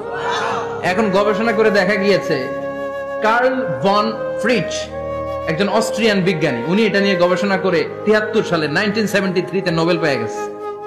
এই আয়াতের উপর গবেষণা করে আল্লাহ কেমন করে সিক্রেট মেসেজ দিয়েছেন, কেমন করে মৌমাছি মৌচাকের বাসা বাঁধে, কেমন করে মধু আহরিত হয়, এটার উপর গবেষণা করে উনি একটা বই লিখেছেন, দ্য ডান্সিং বিজ। নেচে যাওয়া মৌমাছিগুলো, নাচতে নাচতে যেতে থাকা মৌমাছিগুলোর উপর একটা বই লিখে, দ্য ডান্সিং বিজ লিখে উনি নোবেল প্রাইজ পেয়েছেন এই মধুর উপরে। চিল্লায় পড়েন আল্লাহু আকবার। এখন কোরআনের আয়াত থেকে বোঝা গেল আনিত্তাখিদি মিনাল জিবালি বুয়ুতা। আল্লাহ নারী মৌমাছিকে বলেছেন মৌচাক বানাও, তোমাদের মধু রাখার জন্য বাসা বানাও। কার্ল ভন ফ্রিচ গবেষণা করে পেয়েছে মৌচাকের বাসা বানানো হয়, মধু আহরণ করা হয়। যেই মৌমাছিটা নেতৃত্ব দেয় এটা পুরুষ মৌমাছি নয়, এটা হলো মহিলা মৌমাছি। কোন সুবহানাল্লাহ। পুরো মৌচাকের মধ্যে মধু আহরণ, মধু নেওয়া, পুরো প্রসিডিউরটা সারার জন্য কোনো পুরুষ মৌমাছি লিডিং দেয় না, লিডিং দেয় একটা নারী মৌমাছি, স্ত্রী মৌমাছি। এজন্য ইত্তাখিদ, ম্যাসকুলিন জেন্ডার ইউজ না করে আল্লাহ বলেছেন ইত্তাখিদি। নারী মৌমাছিকে আল্লাহ অ্যাড্রেস করে বলেছেন যাও মৌচাক বানাও আর এটার মধ্যে মধু আহরণ করো। চিল্লায় পড়েন আল্লাহু আকবার। আল্লাহ বললেন ইত্তাখিদি মিনাল জিবালি বুয়ুতা, পাহাড়ের মধ্যে ঘর বানাও, মিনাশ শাজার গাছের বড় ডালের মধ্যে ঘর বানাও, ওয়া মিম্মা ইয়ারিশুন উঁচু উঁচু জায়গায় ঘর বানাও। উনি গবেষণা পেয়েছেন এই মধুর মধ্যে অসাধারণ কিছু ন্যাচারাল অ্যান্টিসেপটিক আছে। কি আছে? Natural antiseptic. এটার নাম হচ্ছে প্রপিলিস। প্রপিলিস নামে একটা লিকুইড পাওয়া যায় মৌচাকের মধ্যে। এটা কাটা জায়গায় লাগা দিলে স্যাভলন ডেটল কিছু লাগানো লাগবে না। ওই প্রপিলিসের কারণে আপনার কাটা জায়গা এমনি শুকায় যাবে। সুবহানাল্লাহ পড়েন। দ্বিতীয় বিশ্বযুদ্ধে রাশিয়ান যত সৈনিকরা যুদ্ধে আহত হতো, ওরা আলাদা করে অ্যান্টিসেপটিক খাইতো না, ওরা মধু আইনা লাগাই দিত আর সুস্থ হয়ে যেত। সুবহানাল্লাহ পড়েন। নিউজিল্যান্ডের কিছু বিজ্ঞানীরা আবিষ্কার করেছে মৌমাছির হুলের ভিতরে রেমিটিক ফিভারের অ্যান্টিবায়োটিক আছে। অনেকের বাত জ্বর হয়, বাতের ব্যথা থাকে না, থাকে, মুরব্বীদের বেশি হয়। ওই জায়গার মধ্যে যদি আপনি মৌমাছি এনে ঢুকাই দিতে পারেন, মৌমাছির হুল লাগাই দিতে পারেন, ভালো হয়ে যাবে। মৌমাছি যখন হুল ফুটে আরাম লাগে না অনেক? খাইছেন? কামড় খাইছেন? হ্যাঁ, মজা লাগে। তো নিউজিল্যান্ডের এই গবেষকরা এরা আবিষ্কার করেছে যে মৌমাছি যদি হুল ফুটিয়ে দেয়, ওইখানে বাতের ব্যথা থাকলে, বেদনা থাকলে এটা ভালো হয়ে যাবে। আমি নিজে দেখেছি, বিবিসি একটা ডকুমেন্টারি। ইজিপশিয়ান একজন ফিজিশিয়ান, চিকিৎসক, উনি ওনার বাতের ব্যথায় আক্রান্ত যত রোগীরা আছে ওদের গায়ের মধ্যে মৌমাছি এনে এনে নিজে নিজে হুল ফুটায়। রোগী চিৎকার মারে, ও মাগো, ও আল্লাহ গো, কিন্তু একদিন পরে ব্যথা নাই, আর কয় ভালো হয়ে গেছে। সুবহানাল্লাহ কইবেন না? তো এজন্য এই কার্ল ভন ফ্রিচ 1973 তে দ্য ডান্সিং বিজ লেখে গোটা বিশ্বকে তাক লাগিয়ে দিয়েছে। তার গবেষণার প্রতিটি পয়েন্ট কোরআনের আয়াতের সাথে মিলে যায়। চিৎকার করে পড়েন আল্লাহু আকবার। এই যে আমরা মধু খাই, এই মৌচাকের ভেতরে অন এন অ্যাভারেজ অ্যারাউন্ড 60,000 মৌমাছি থাকে। তিন ভাগে, একটা হচ্ছে কুইন বি, একটা মেল বি, আর একটা হচ্ছে ওয়ার্কার বি। একটা থাকে রানী মৌমাছি, এর নেতৃত্বে সবাই চলে। আর একটা থাকে মেল বি, পুরুষ মৌমাছি, বংশ বাড়ানোর জন্য এদের কাজে লাগে। আর সব হচ্ছে ওয়ার্কার বি, সবাই কাজ করে। আল্লাহ বললেন সুম্মা খুলি মিন কুল্লি সামারাত ফাসলুকি সুবুলা রাব্বিকি যুলুলা। আল্লাহ সিক্রেট মেসেজ দিয়ে বললেন গাছের উপরে বাসাবাদ, পাহাড়ের উপরে মৌচাকের বাসাবাদ, উঁচু উঁচু জায়গায় তোমরা তোমাদের বাসা বাঁধো। সুম্মা কুলি মিন কুল্লি সামারাত, এরপর এলাকার যত মিষ্টি মিষ্টি ফুল আছে, ফল আছে, ওখান থেকে রস নিয়ে আসো। সুবহানাল্লাহ। পুষ্প রস সংগ্রহ করে মধুগুলো, এটার বলে sweet nectar. They collect the sweet nectar from the flowers. এবং মধুর মধ্যে এত চমৎকার জিনিস থাকার কারণ হচ্ছে মৌমাছিগুলো ওই এলাকার সব ধরনের ফুল, ভালো ভালো সুগন্ধযুক্ত ফুল ফল থেকে রস নিয়ে আসে। তো এই গাছগুলোর মধ্যে বনাজি গাছ আছে না নাই? ঔষধি গাছ আছে না নাই? এজন্য মধুরে বলা হয় সব রোগের ঔষধ। যত বনাজি ঔষধি গাছের নির্যাস আর পুষ্প রস আছে সব আল্লাহ মধুর ভিতরে ঢুকায়া মধুকে আল্লাহ ন্যাচারাল ভ্যাকসিন বানিয়ে দিয়েছেন। চিল্লায়ে পড়েন আল্লাহু আকবার। আল্লাহ বললেন সুম্মা কুলি মিন কুল্লিস সামারাত, সব ফল আর ফুল থেকেই নেকটার পুষ্পরস নিয়ে আসো। ফাসলুকি সুবুলা রাব্বিকি যুলুলা, যেমন যেমন গিয়েছিলা পথ চিনায় আবার ফিরে আসো। ইয়াখরুজু মিন বুতুনিহা শারাব, এরপর তাদের পেট থেকে বের হয় শারাব। মুখতালিফুন আলওয়ানু, এক একটা মধুর কালার হয়ে যায় এক এক রকম। কোন সুবহানাল্লাহ। সরষে ফুলের মধু একটু সাদা সাদা হয় না? আমি হচ্ছি মধু খাওয়ার পোক। আমি দেশে বিদেশে যেখানে গিয়েছি ফ্রেশ হানি আমি অনেক খুঁজেছি। ইয়ামানি একটা মধু পাওয়া যায়, ইয়ামানের সাওয়াহিলি এলাকায়, পাহাড়ি এলাকায়, একেবারে কুচকুচে কালো। আবার অনেক মধু আছে কিছুটা খয়েরি এবং হলুদ বর্ণের, কিন্তু সরষে ফুলের যে মধুটা এটা অনেকটা সাদা। এই পুষ্পরস নিয়ে মৌমাছিগুলো মৌচাকের মধ্যে ঢেলে দেয় না, এগুলো খেয়ে ফেলে। প্রত্যেকটা মৌমাছির পেটের ভেতরে আল্লাহ 2টা করে স্টোমাক দিয়েছে, পাকস্থলী। সুবহানাল্লাহ পড়ে। এটাই কার্ল ভন ফ্রিচ দ্য ডান্সিং বিজ বইয়ের মধ্যে লিখেছে গবেষণায়, যে 2টা পাকস্থলী। একটা পাকস্থলী দিয়ে মৌমাছি খায়, নিজে খেয়ে বাঁচে, আর একটা পাকস্থলী দিয়ে এই ফ্লাওয়ার নেকটার পুষ্পরস সংগ্রহ করে ওই পাকস্থলীতে রাখে। ওই পাকস্থলীর ভেতরে আল্লাহ একটা ন্যাচারাল এনজাইম দিয়েছেন, ওই এনজাইমের সাথে ওই পুষ্পরসটা মিক্সড হয়। তারপরে আরেকটা টিউব আছে, ওই টিউব দিয়ে মৌমাছি যে সে বাসার মধ্যে মৌমাছি যে সেখানে সাপ্লাই করে দিয়ে আসে, মধু ঢুকিয়ে দিয়ে আসে। চিল্লায় পড়েন সুবহানাল্লাহ। তার মানে বিষয়টা এমন না ফুলের রস নিয়ে মৌচাকের দিয়ে আসলো, ফুলের রস সে নেয়, তার স্পেশাল একটা স্টোমাকের মধ্যে ঢুকায়, সেখানে এনজাইম দিয়ে পাচক রস দিয়ে আল্লাহ এটাকে সমৃদ্ধ করে দেয়। তারপর আলাদা একটা নল দিয়ে টিউব দিয়ে মৌচাকের ভেতরে ঢুকিয়ে দেয়। কোন সুবহানাল্লাহ। কি অসাধারণ পদ্ধতিতে আল্লাহ মধু বানালেন। আর কি সুন্দর মধু হাতের মধ্যে লয়া জিব্বা দিয়া সাটে আর গান গায়, মধু হই হই বিষাবাইলা। আছে না নাই? আল্লাহ শুকরিয়া নাই? চিৎকার করে বলেন শুকরিয়া করতে হবে কার? আল্লাহ বললেন ইয়াখরুজু মিন বুতুনিহা, এটা মধু সরাসরি চলে আসে না, ওর পেট থেকে বের হয়। মুখতালিফুন আলওয়ানুহু, বিভিন্ন রঙের মধু। আছে না নাই? ব্ল্যাক কালারের মধু হয়, হোয়াইট হানি হয়, অর্গানিক হানি হয়, ক্রিমড হানি হয়। কত ধরনের মধু যে আল্লাহ পৃথিবীতে রেখেছে তার ইয়ত্তা নাই। এরপর আল্লাহ বললেন ফিহি শিফাউন লিন্নাস, মধুর ভিতরে শিফা দিয়েছে কে? আল্লাহ। এজন্য বিশ্বনবীর খাদ্য তালিকার মধ্যে মধু আছে না নাই? বিশ্বনবী সুগন্ধযুক্ত ওলা মধু খেতেন, দুর্গন্ধযুক্ত ওলা কোনো মধু মুখে নিতেন না। সুবহানাল্লাহ। বিশ্বনবীর জামানায় মাগাফির নামে একটা মধু ছিল, দুর্গন্ধযুক্ত, এটা কখনো বিশ্বনবী মুখে নিতে চাইতেন না। সুগন্ধযুক্ত মধু সবসময় বিশ্বনবী খেতেন। বিশ্বনবীর স্ত্রীরা এই সুগন্ধিযুক্ত মধু বোতলের মধ্যে প্রিজার্ভ করে রাখতেন বিশ্বনবীকে দেওয়ার জন্য। বিশ্বনবী প্রাণ ভরে এগুলো পান করতেন। সুবহানাল্লাহ। বিশ্বনবী যে সমস্ত খাদ্যগুলো পছন্দ করতেন হাদিসে এসেছে, বিশ্বনবী রুটি খেতেন, খেজুর খেতেন, খেজুর, খেজুর চিনেন?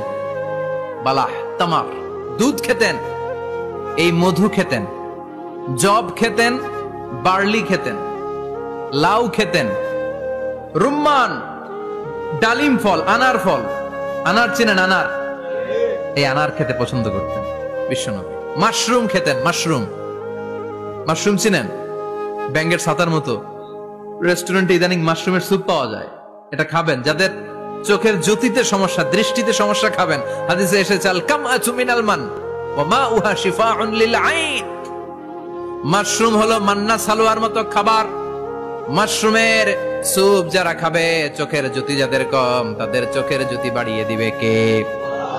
বুখারীর বর্ণনা, কানা রাসূলুল্লাহ ইউহিব্বুল হালাওয়া ওয়াল আসাল, বিশ্বনবী মিষ্টান্ন খেতে বড্ড পছন্দ করতেন।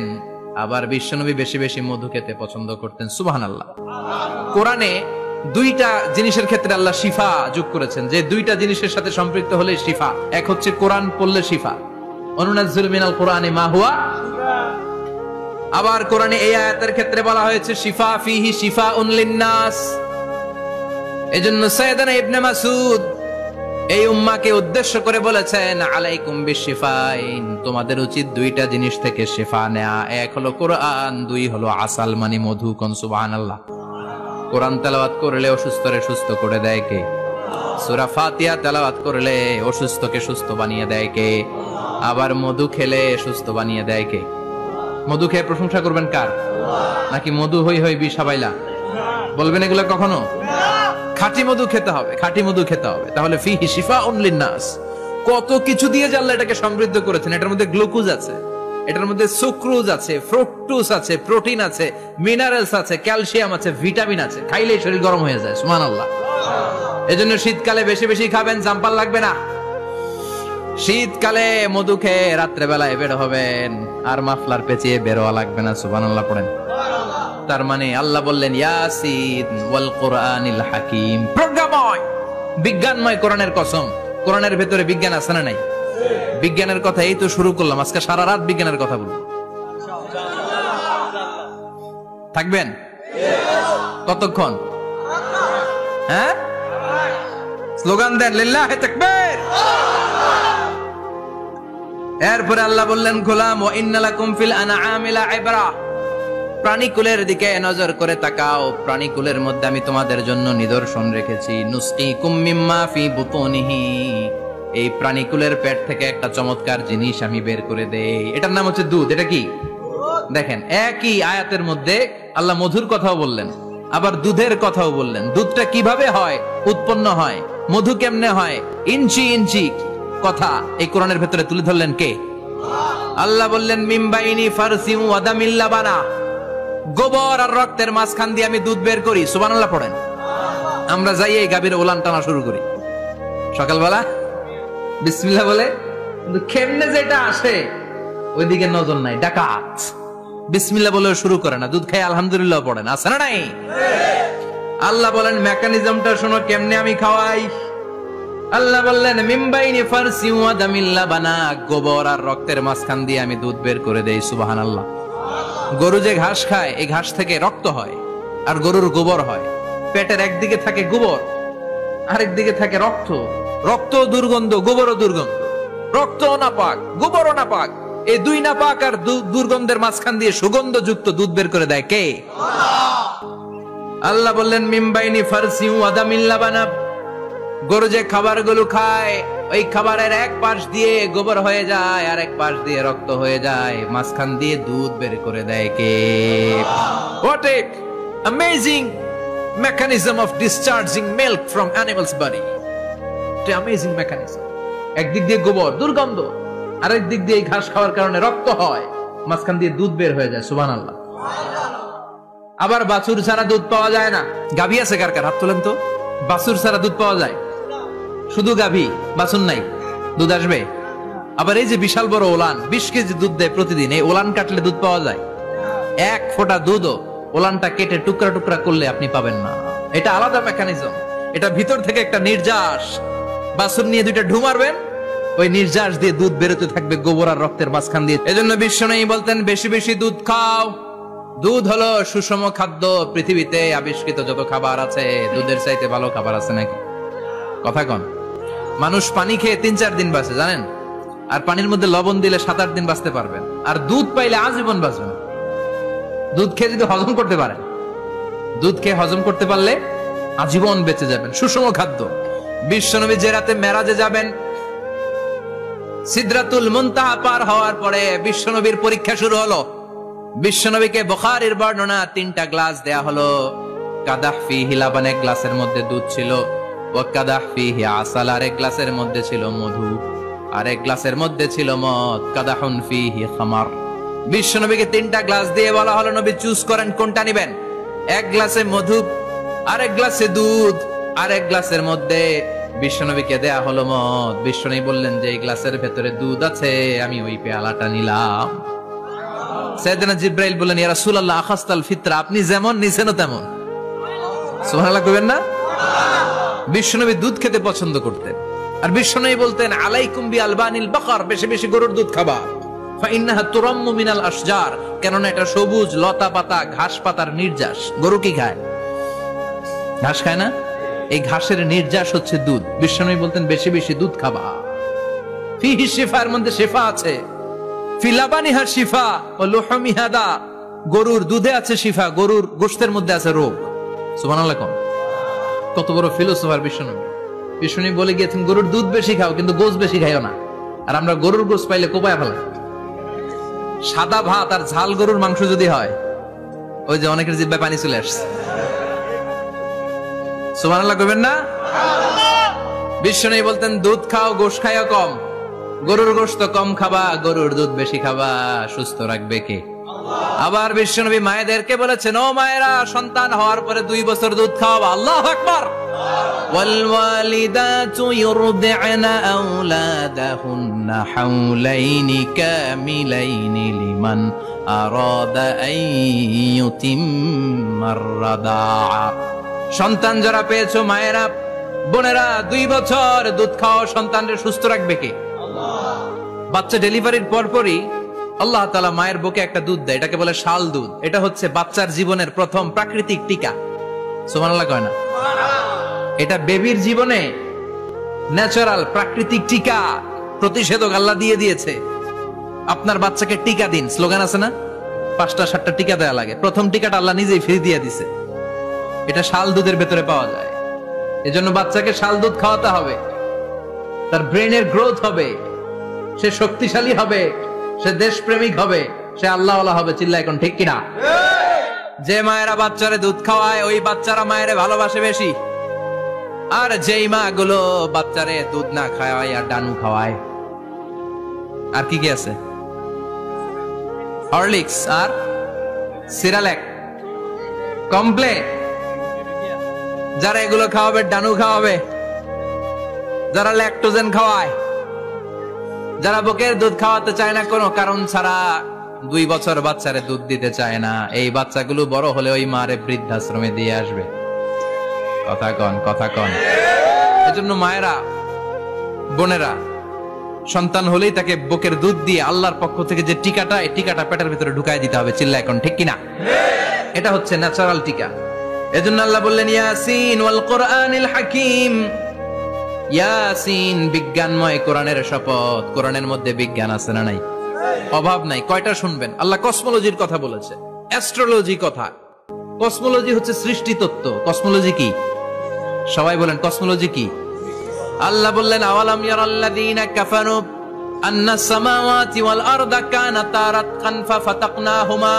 কাফেররা কি দেখে না মহাবিশ্বের সবকিছু একসাথে মিলে ঝিলে ছিল, বিশাল এক বিস্ফোরণের মাধ্যমে আমি মহাবিশ্ব তৈরি করেছি। সুবহানাল্লাহ। আদিতে, শুরুতে কিন্তু সব আকাশ, বাতাস, জমিন, চন্দ্র, সূর্য, নক্ষত্র, গ্রহ, নীহারিকা পুঞ্জ, গ্যালাক্সি, ব্ল্যাক হোল, সবকিছু মিলেমিশে একসাথে ছিল। এটার ঘনত্ব ছিল খুব বেশি। মহাবিশ্বের সবকিছু ছিল একটা বিন্দু। এটাকে বিজ্ঞানীরা নাম দিয়েছে দ্য সিঙ্গুলারিটি, মহা একত্ব। এরপর একটা প্রচন্ড বিস্ফোরণের মধ্য দিয়ে মহাবিশ্ব সৃষ্টি হয়েছে। এটার ওরা নাম দিয়েছে বিগ ব্যাং থিওরি। কি নাম? স্টিফেন হকিং মারা গেছে না, সবচেয়ে বড় পদার্থবিজ্ঞানী ছিল। সে একটা বই লিখেছে, from the brief history of time, a brief history of time from big bang two black hole. সেখানে সে প্রমাণ করেছে কোরআনের এই আয়াত, কানাতা রাতকান, মহাবিশ্বের সবকিছু একটা বিন্দু ছিল। চাঁদ, সূর্য, গ্রহ, তারা সবকিছু ছিল। কথা বলেন, সবাই বলেন, একটা মাত্র বিন্দু ছিল। আল্লাহ বলেন, don't the disbeliever observe that the heavens and earth were joined together, then I separated with a gigantic sound, explosion. সব একসাথে ছিল, চাঁদ, তারা, আকাশ, নদী, নালা সব একসাথে। তারপরে একটা বিকট বিস্ফোরণের মধ্য দিয়ে পৃথিবী হয়েছে, চাঁদ হয়েছে, চন্দ্র হয়েছে, সূর্য হয়েছে, মহাবিশ্বের সবকিছু এই মহাবিস্ফোরণের মধ্য দিয়ে হয়েছে। চিৎকার করে পড়েন আল্লাহু আকবার। এই যে ছোট্ট পৃথিবীতে আমরা বসে আছি, এই পৃথিবীর চেয়ে সূর্য 13 লক্ষ গুণ বড়। চিল্লায় পড়েন আল্লাহু আকবার। এটা কি বাড়ির কাছের কথা? 13 লক্ষ গুণ বড়, কল্পনা করা যায়? তার মানে কি সূর্যই সবচেয়ে বড়? না, সূর্যের চেয়ে অনেক বড় বড় তারা আছে। ব্যাটেলজিউস নামে একটা তারা আছে মহাকাশে, যেটা যে সূর্য পৃথিবীর চেয়ে 13 লক্ষ গুণ বড়। এই ব্যাটেলজিউস তারা সূর্যের চেয়ে 33 কোটি গুণ বড়। এই ব্যাটেলজিউস তারাটাই কি সবচেয়ে বড়? না, এর চেয়েও কত বড় তারা যা আছে কোনো হিসাব নাই। এরকম বিশাল বিশাল তারা ঘুরতে ঘুরতে, মাওয়াকিউন নুজুম, ব্ল্যাক হোল নামে একটা রেঞ্জ আছে। এই রেঞ্জের মধ্যে যদি ঢুকে যায়, ছোট্ট বাচ্চার মুখে চকলেট দিলে বাচ্চা যেমনি চকলেট চুষে খেয়ে ফেলে, এই বিশাল বিশাল তারাগুলো ব্ল্যাক হোলের মধ্যে ঢুকলে এক মুহূর্তের মধ্যে নিঃশেষ হয়ে যায়। চিল্লায় পড়েন আল্লাহু আকবার। এজন্য আল্লাহ বললেন, ফালা উকসিমু বিমাওয়াকিউন নুজুম, এই তারকা নিঃশেষ হওয়ার যে জায়গাটা, এই জায়গার কসম আমি কোরআনের মধ্যে খেলাম। এই ব্ল্যাক হোলের রেঞ্জের ভেতরে তারা আসলে মুহূর্তের মধ্যে নিঃশেষ বানিয়ে দেয় কে? একটা তারার চেয়ে আরেকটা তারা বড়। এরকম হাজার কোটি তারা মিলে আমাদের গ্যালাক্সি। এই গ্যালাক্সির নাম হচ্ছে মিল্কি ওয়ে। কি নাম? আমাদের গ্যালাক্সির নাম কি? সবাই বলেন তো। Milky way. কি নাম? এরকম একটা গ্যালাক্সি না, লক্ষ কোটি গ্যালাক্সি আছে। আমাদের গ্যালাক্সির পরে সবচেয়ে কাছের গ্যালাক্সির নাম অ্যান্ড্রোমেডা। কি নাম?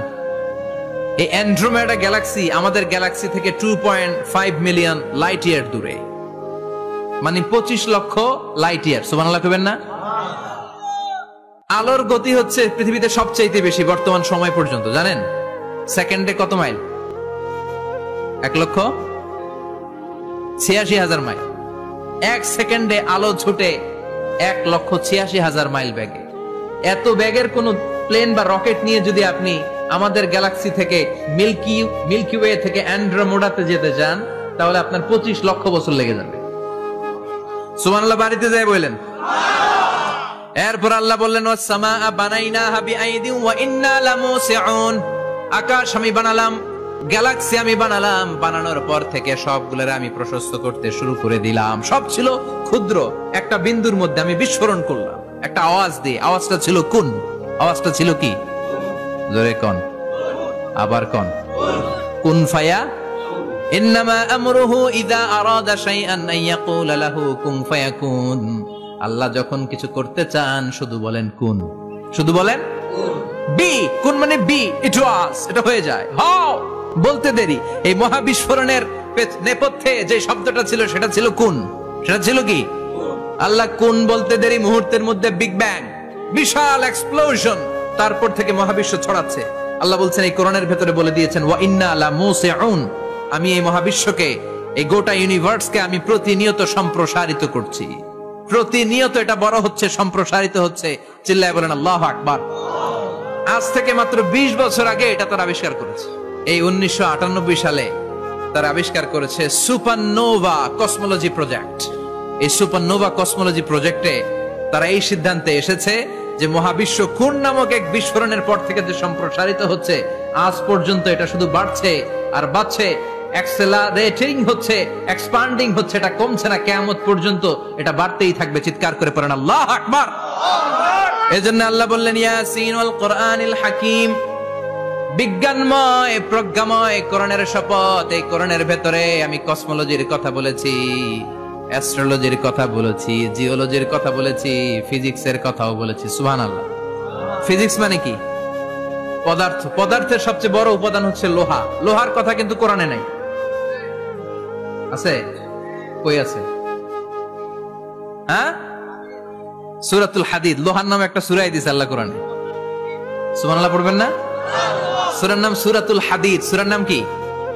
চিল্লায় বলেন সূরার নাম সূরাতুল হাদিদ। হাদিদ মানে লোহা। আল্লাহ বললেন, ওয়া আনজালনাল হাদিদা ফীহি বা'সুন শাদীদ। ওয়া আনজালনাল হাদিদ ফীহি বা'সুন শাদীদ। আমি লোহা নাজিল করলাম, আর লোহার ভেতরে আমি ভয়ঙ্কর শক্তি ঢুকাইয়া দিলাম। সুবহানাল্লাহ। ফীহি মানাফিউ লিন-নাস। লোহার ভেতরে মানুষের জন্য অনেক কল্যাণ আছে। সুবহানাল্লাহ। লোহা ছাড়া পৃথিবীতে কিছু হয়? আংটি বানাতে লোহার দরকার আছে না নাই? ঘড়ি বানাতে, গাড়ি বানাতে, বাড়ি বানাতে, মোবাইল বানাতে, হেলিকপ্টার, প্লেন, রকেট, মাইকের স্ট্যান্ড। সুবহানাল্লাহ কোন? এমন কোন জিনিস নাই যেটার মধ্যে লোহা লাগে না। এজন্য আল্লাহ বললেন, এই লোহার নামে আমি একটা সূরা ডেডিকেট করলাম, ওয়া আনজালনাল হাদিদ ফীহি বা'সুন শাদীদ। আমি লোহাকে নাজিল করেছি। আল্লাহ বলেছেন, খেয়াল করে শব্দটা শুনেন, ওয়া আনজালনাল হাদিদ। আমি লোহাকে উপর থেকে নাজিল করেছি। কি করেছি? কথা বলেন। তার মানে লোহা পৃথিবীতে ছিল না, নাজিল করছে কে? লোহা পৃথিবীতে ছিল? পৃথিবীতে ছিল।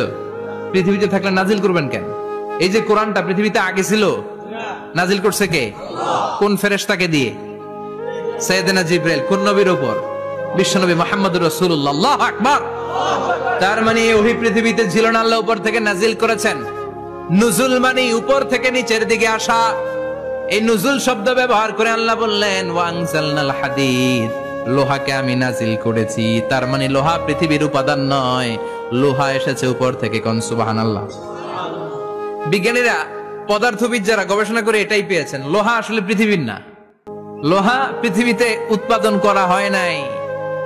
লোহার যে মলিকিউল, অণু আছে, লোহার একটা অণু তৈরি করার মতো ক্ষমতা পৃথিবীর নাই। ইভেন এই সৌরজগতের কোনো কিছু নাই, সূর্যের তাপেও লোহা তৈরি হতে পারে। লোহার ছোট্ট একটা অণু তৈরি করতে কমপক্ষে 1 কোটি ডিগ্রি সেলসিয়াস তাপের প্রয়োজন হয়।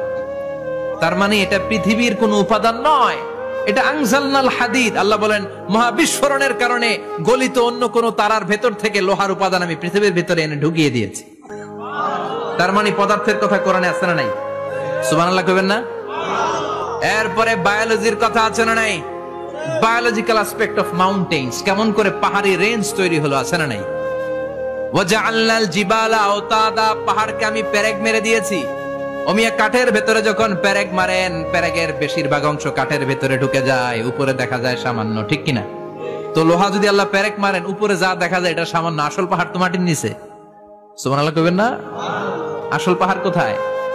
পেরেক যদি কাঠের মধ্যে ঢুকিয়ে দেন, পুরো পেরেকটা কাঠে ঢুকে যায় না, উপরে দেখা যায় কদ্দুর? সামান্য। পাহাড়ের যা আপনি দেখেন এটা তো পেরেকের মাথা, পুরো পাহাড়টা আল্লাহ জামিনের ভেতরে গেড়ে দিয়েছেন। চিল্লায় পড়েন আল্লাহু আকবার। আবার আল্লাহ বললেন, অমিনাল জিবালি জুদাদুম বিদু ওয়া হুমরুম মুখতালিফুন আলওয়ানু, আছে না নাই? ওয়া গারাবিবু সুদ, আল্লাহ বলেন নানা রঙের পাহাড় পর্বত মহাবিশ্বে আমি তৈরি করেছি। কোন পাহাড় হচ্ছে রক্তিম বর্ণের, কোন পাহাড়কে বানিয়েছি আমি কৃষ্ণ বর্ণের, কোন পাহাড়কে বানিয়েছি আমি শুভ্র বর্ণের, কোন পাহাড়ের রং কালো, কোনটা সাদা, কোনটা নীল, আছে না নাই? মহাবিশ্ব যখন তৈরি হয়েছে, পৃথিবীর মধ্যে 7টা টেকটনিক প্লেট তৈরি হয়েছে। 7 tectonic plates create the mountain range on earth. পৃথিবীতে এই পাহাড় তৈরির কারণ হচ্ছে 7টা প্লেট, এগুলোরে 7 টেকটনিক প্লেট বলে।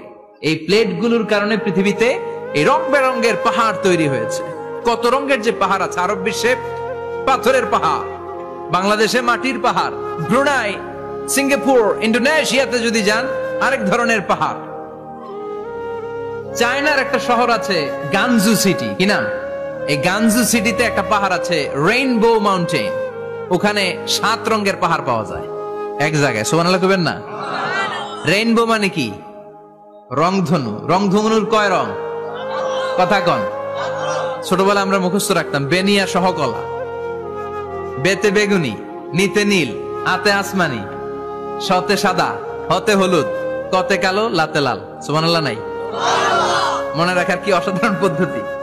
এই রেইনবো মাউন্টেন, রংধনুর 7 রঙের পাহাড় এক জায়গায় পাওয়া যায়। এখানে সাদা পাহাড়, এখানে সবুজ পাহাড়, এখানে নীল পাহাড়, ওখানে লাল পাহাড়, এখানে কালো পাহাড়। এই চায়নার গানজু সিটিতে আল্লাহ তাআলা 7 রঙের পাহাড় এক জায়গায় রেখেছেন। চিৎকার করে বলেন আল্লাহু আকবার। তার মানে বায়োলজির কথাও কোরআনের ভেতরে আছে না নাই? এরপর আল্লাহ বললেন, কেমন করে আকাশ থেকে আমি পানি নাজিল করে, এটাও কোরআনে আছে না নাই?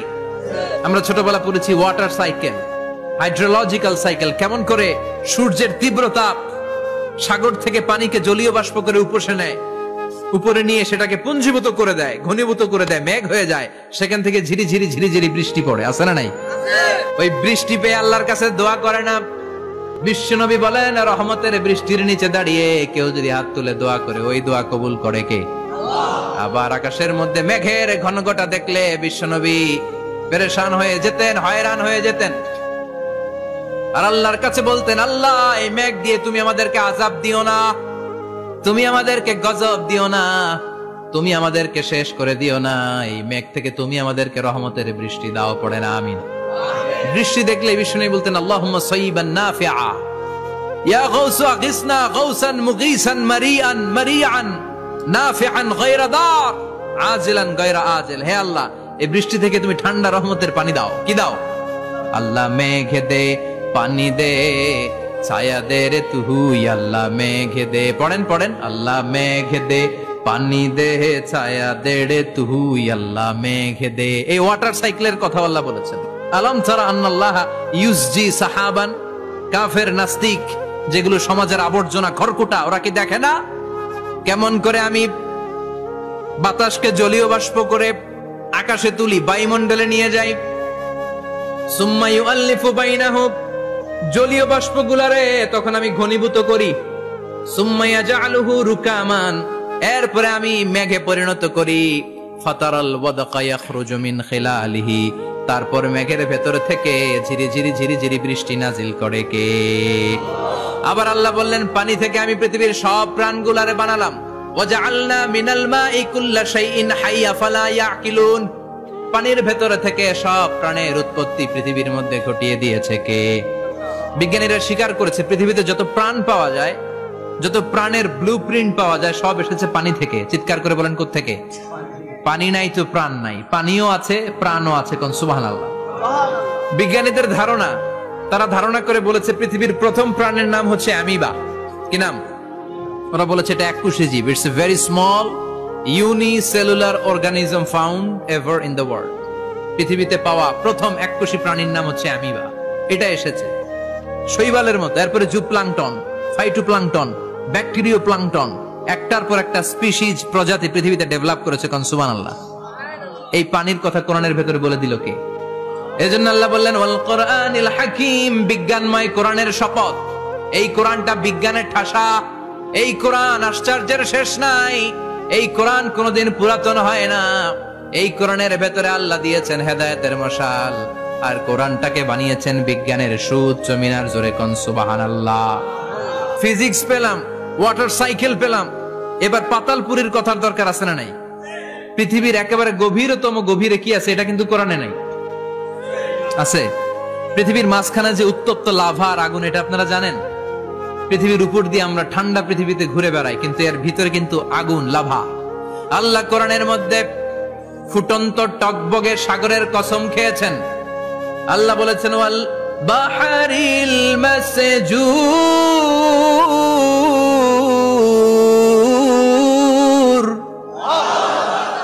আমি কোরআনের ভেতরে ফুটন্ত টকবগে সাগরের পানির কসম খেলাম। পড়েন সুবহানাল্লাহ।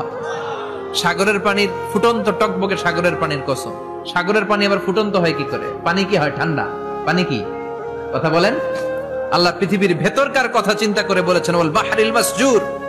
ইউনাইটেড স্টেটস অফ আমেরিকার নেভাল একাডেমির সায়েন্টিস্টরা এই আয়াতের উপর রিসার্চ করেছে যে সাগরের ভেতরে আবার এই ঠান্ডা পানির ভেতরে আবার উত্তপ্ত আগুনের লাভা আসলো কোত্থেকে। রিসার্চ করার জন্য তারা সাগরের ভেতরে পাইপ ঢুকিয়েছে। পাইপ ঢুকাতে ঢুকাতে অনেকগুলো লেয়ার তারা পার করেছে। রূপান্তর শিলার স্তর, পাললিক শিলার স্তর, আগ্নেয়গিরির শিলার স্তর, মার্বেল পাথরের অনেকগুলো শিলার স্তর পেরিয়ে যাওয়ার পরে তারা পাইপ ঢুকানোর পরে দেখতে পেয়েছে পাইপগুলো গলে যায়। পাইপগুলো কি হয়? তার মানে ভিতরে কি আছে? জাপানে কিছু জিওলজিস্ট, ভূতত্ত্ববিদ, তারা গবেষণা করে পৃথিবীর এক মাথা থেকে আরেক মাথায় যেতে চাচ্ছে, মানে প্রতিপাদ স্থান। বাংলাদেশের এখান থেকে ছিদ্র করলে আপনি দক্ষিণ আমেরিকার চিলির সান্টিয়াগোতে যেয়ে উঠবেন। কথা বুঝতে পেরেছেন? তার মানে বাংলাদেশের প্রতিপাদ স্থান হচ্ছে দক্ষিণ সাউথ আমেরিকার চিলির সান্টিয়াগো। আবার ইন্ডিয়া থেকে ছিদ্র করতে করতে পৃথিবীর আরেক মাথা দিয়ে উঠবেন। সুবহানাল্লাহ বলেন। এটা তারা শুরু করেছে, কিন্তু এখনো সফল হয় নাই। ইউএস এর নেভাল একাডেমির সায়েন্টিস্টরা পাইপ ঢুকাতে ঢুকাতে দেখে একটা পর্যায় শেষে পাইপ আর ঢুকানো যায় না। পাইপগুলো পৃথিবীর ভেতরে যেতে যেতে গলে গলে পানি হয়ে যায়। সুবহানাল্লাহ কইবেন না? এই রিসার্চ প্রজেক্টের যিনি চিফ, উনি বললেন, bring the water proof pipe from America. America থেকে ওয়াটার প্রুফ পাইপ নিয়ে আস। আমার এমন পাইপ লাগবে গবেষণা করার জন্য যে পাইপ আগুনে জ্বলে না। ওয়াটার প্রুফের মধ্যে আগুন লাগালে আগুন ধরবে? বুলেট প্রুফে বুলেট মারলে বুলেট ঢুকবে? তো আমেরিকা থেকে ফায়ার প্রুফের পাইপ নিয়ে আসা হলো। নেভাল একাডেমির চিফ সায়েন্টিস্ট পাইপ ঢুকাতে আরম্ভ করলেন। ঢুকাতে ঢুকাতে পৃথিবীতে কিন্তু অনেকগুলো স্তর আছে। যে বালু মাটি, সব কিন্তু বালু মাটি নয়। আপনি খুঁড়তে খুঁড়তে পেয়ে যাবেন পাললিক শিলা, এরপরে রূপান্তরিত শিলা, এরপরে মার্বেল পাথরের শিলা, এরপরে শুরু হবে গরম আগ্নেয়গিরির শিলা। ওই শিলার ভেতরে এমন আগুন আল্লাহ রেখেছে, নেভাল একাডেমির সায়েন্টিস্টরা ফায়ার প্রুফের পাইপ ঢুকাতে ঢুকাতে একটা লেভেল যাওয়ার পরে দেখা যায় ফায়ার প্রুফের পাইপও গলে গলে মুহূর্তে পানি হয়ে যায়। তার মানে ভেতরে এমন আগুন আল্লাহ রেখেছে, ওই আগুনের তুলনায় পৃথিবীর আগুনের মতো নয়। ওই আগুনটাই জাহান্নামের আগুন। আবার বিজ্ঞানীরা গবেষণা করে ওই আগুনের মধ্যে মানুষের চিৎকার শুনেছে। এজন্য হাদিসে এসেছে, আল্লাহর ওলিরা, মুমিন বান্দারা মারা গেলে তাদের রূহগুলো আকাশে চলে যায়, ইল্লিনে চলে যায়। আর কাফের মুশরিক আর নাস্তিক গুলো মারা গেলে তাদের আত্মাগুলো পৃথিবীর মাঝখানে সিজ্জিনে চলে যায়। ওই সিজ্জিনের ভেতরে আগুন আছে না নাই? চিল্লায় বলেন। তার মানে পাতালপুরীর কথাও আছে, সাগরের কথাও আছে, আকাশের কথাও আছে, কেমন করে দুনিয়াতে আমরা আসলাম সেটাও আছে। এমব্রয়োলজি, ভ্রূণ তত্ত্বের কথা কোরআনে আছে না নাই? পৃথিবীতে আল্লাহ কয়েক সিস্টেমে মানুষ বানালেন। সৈয়দনা আদমকে বানালেন, মাও নাই বাবাও নাই। সৈয়দনা আদম আলাইহিস সালামের বাবার নাম কি? মায়ের নাম কি? মাও নাই বাবাও নাই। আবার সৈয়দনা ঈসা আলাইহিস সালামকে আল্লাহ তৈরি করলেন, শুধু মা আছে বাবা নাই। আবার আমাদের সবাইকে আল্লাহ বানালেন, মাও আছে বাবাও আছে, ঠিক কিনা? এরপরে ছোট্ট এক ফোঁটা নাপাক থেকে আল্লাহ আমাদেরকে বানালেন। এই এক ফোঁটা বীর্যের মধ্যে যে প্রাণ আছে, এটা দুজন বিজ্ঞানী আবিষ্কার করেছে। লিয়েন হুক মাইক্রোস্কোপ যন্ত্র দিয়ে তারা বীর্যের মধ্যে, স্পার্ম ড্রপের মধ্যে গবেষণা করে পেয়েছে যে ওখানে কি যেন নড়ে। ওই এক ফোঁটা ড্রপের মধ্যে কি যেন নড়ে। সেখান থেকে ওরা আবিষ্কার করেছে স্পার্মের ভেতরে, শুক্রাণুর ভেতরে প্রাণের অস্তিত্ব আছে। এক ফোঁটা স্পার্মে, এক ফোঁটা বীর্যের মধ্যে 20 কোটি যদি শুক্রাণু না থাকে, ওই স্পার্ম থেকে আল্লাহ বেবি দেয় না, সন্তান দেয় না। সুবহানাল্লাহ কোন? এজন্য আল্লাহ বললেন, হাল আতা আলাল ইনসানি হিনুম মিনাদ দাহরি লাম ইয়াকুন শাইআম মাযকুরা। ও মানুষ, কেন এত অহংকার করো? নজর করে তোমার জীবনের শুরুটার দিকে একটু তাকাও। কি ছিলা তুমি? এক ফোঁটা নাপাক পানি, একটা স্পার্ম ড্রপ থেকে এসেছো। ইয়াখরুজু মিন বাইনিস সুলবি ওয়াত তারায়েব, বাবার পৃষ্ঠদেশ থেকে মায়ের গর্ভদেশের মধ্যে তোমাকে নিয়ে গেল কে? সেখান থেকে ফি যুলুমাতিন সালাস, 3টা প্যাকেট দিয়ে মায়ের পেটের মধ্যে তোমাকে প্রিজার্ভ করলো কে? আল্লাহ প্রত্যেকটা স্টেজ কোরআনে বলে দিয়েছেন। ফি যুলুমাতিন সালাস, 3টা অন্ধকার প্রকোষ্ঠে আল্লাহ আমাদেরকে প্রিজার্ভ করেছেন। মায়ের ভুলের একটা প্যাকেট, মায়ের জরায়ুর একটা প্যাকেট, আবার মায়ের পেটের একটা প্যাকেট। ওই প্যাকেটের ভিতরে পৃথিবীর কোন কবিরাজের কবিরাজি কাজে লাগছে? ডাক্তারের ডাক্তারি কোন কবিরাজ আমগরে খাওয়াইছে? চিল্লায় বলেন, তিনি কে? এরপর আল্লাহ বললেন ফি যুলুমাতিন সালাস, ওটা অন্ধকার ছিল। যেই টেম্পারেচারে রাখলে তুমি সুস্থ থাকবা, যেই টেম্পারেচারে রাখলে তুমি আস্তে আস্তে বড় হতে পারবা, সেখানে আমি রাখলাম। সেখান থেকে আমরা হয়ে গেলাম জিমেট, সেখান থেকে জাইগট, তারপরে এমব্রয়ো, তারপরে ফেটাস, ল্যাটার স্টেজ। প্রথমে ছিলাম ইনিশিয়াল স্টেজ, তারপরে ল্যাটার স্টেজ, আমরা বড় হতে লাগলাম। আল্লাহ আমাদেরকে হার্ট দিলেন, সিস্টনিক ডায়াস্টনিক, অলিন্দ নিলয় শুরু হয়ে গেল। রুহুর ফুৎকার আমাদের হৃদয়ে ভরে দিল কে? আল্লাহ আমাদেরকে স্কেলিটন দিলেন, কঙ্কাল, স্পাইনাল কর্ড দিলেন, আমাদের স্কাল দিলেন, মাথার খুলি দিলেন, লাঞ্চ দিলেন, ফুসফুস দিলেন, গল ব্লাডার দিলেন। যেখানে যেটা ঠিক যেমন ভাবে দেয়া দরকার মায়ের পেটে থাকতেই সেটা দিয়ে দিয়েছে কে? আল্লাহ। এরপর 8 মাস আমরা মায়ের পেটে মারে কষ্ট দিলাম। ওই মুহূর্তে আমার মা আমার জন্য যতটা কষ্ট করেছে পৃথিবীর কেউ ওই খবর রাখে না। তোরে কোন ঠিক কিনা? বোঝা হয়ে গিয়েছিলাম, একটা বস্তা। আমরা প্রত্যেকে মায়ের পেটে ছিলাম একটা কি? এই বস্তা নিয়ে আমার মা খেতে যেত, ঘুমাতে যেত। এই বস্তাটা পেটে করে আমার মা রান্নাঘরে রান্না করত। একদিনও রান্না বন্ধ হয় নাই। এই বস্তাটা নিয়ে আমার মা টয়লেটে যেয়ে বসতে পারতো না। 8 মাস এরকম কষ্ট করেছে। এজন্য মায়ের মনে কষ্ট দিলে আল্লাহর আরশ কেঁপে যায়। মায়ের কাছ থেকে দোয়া নেওয়ার দরকার আছে না নাই? মায়ের মনে কষ্ট দিবেন? মায়ের সাথে বেয়াদবি করবা কেউ? মায়ের থেকে দোয়া নেওয়ার দরকার আছে না নাই? মা যার নাই সে জানে মা না থাকার কি জ্বালা। চিল্লা এখন ঠিক কিনা? এজন্য এই মায়ের জন্য দোয়া করার দরকার আছে না নাই? আল্লাহ বললেন 8 মাস 9 মাস মায়ের পেটের ভেতরে ছিলা, তারপরে দুনিয়ার বুকে তোমারে আনলো কে? ছোট্ট নাপাক ছিলাম, এই ছোট্ট এক ফোঁটা পানি থেকে আমাদেরকে বড় করছে কে? আল্লাহ। তার মানে এমব্রয়োলজি, ভ্রূণ তত্ত্বের কথা কোরআনের ভেতরে আছে না নাই? সে আল্লাহ বললেন ইয়াসিন ওয়াল কুরআনিল হাকীম ইন্নাকা লামিনাল মুরসালিন আলা সিরাতিম মুস্তাকিম। সুবহানাল্লাহ পড়েন। আল্লাহ বললেন ইয়াসিন, এরপরে বললেন আল কুরআনিল হাকীম, প্রজ্ঞাময় কোরআনের শপথ। বিশাল একটা শপথ কেটে আল্লাহ বললেন ইন্নাকা লামিনাল মুরসালিন আলা সিরাতিম মুস্তাকিম। ইন্নাকা লামিনাল মুরসালিন, অবশ্যই অবশ্যই নবী হে আপনি রাসূলদের অন্তর্ভুক্ত। চিল্লা এখন সুবহানাল্লাহ। তিনি যে রাসূল এটার সার্টিফিকেট এই আয়াতে দিয়েছে কে? এরপর আল্লাহ বললেন আলা সিরাতিম মুস্তাকিম, ও নবী আপনি সিরাতুল মুস্তাকিমের উপর আছেন।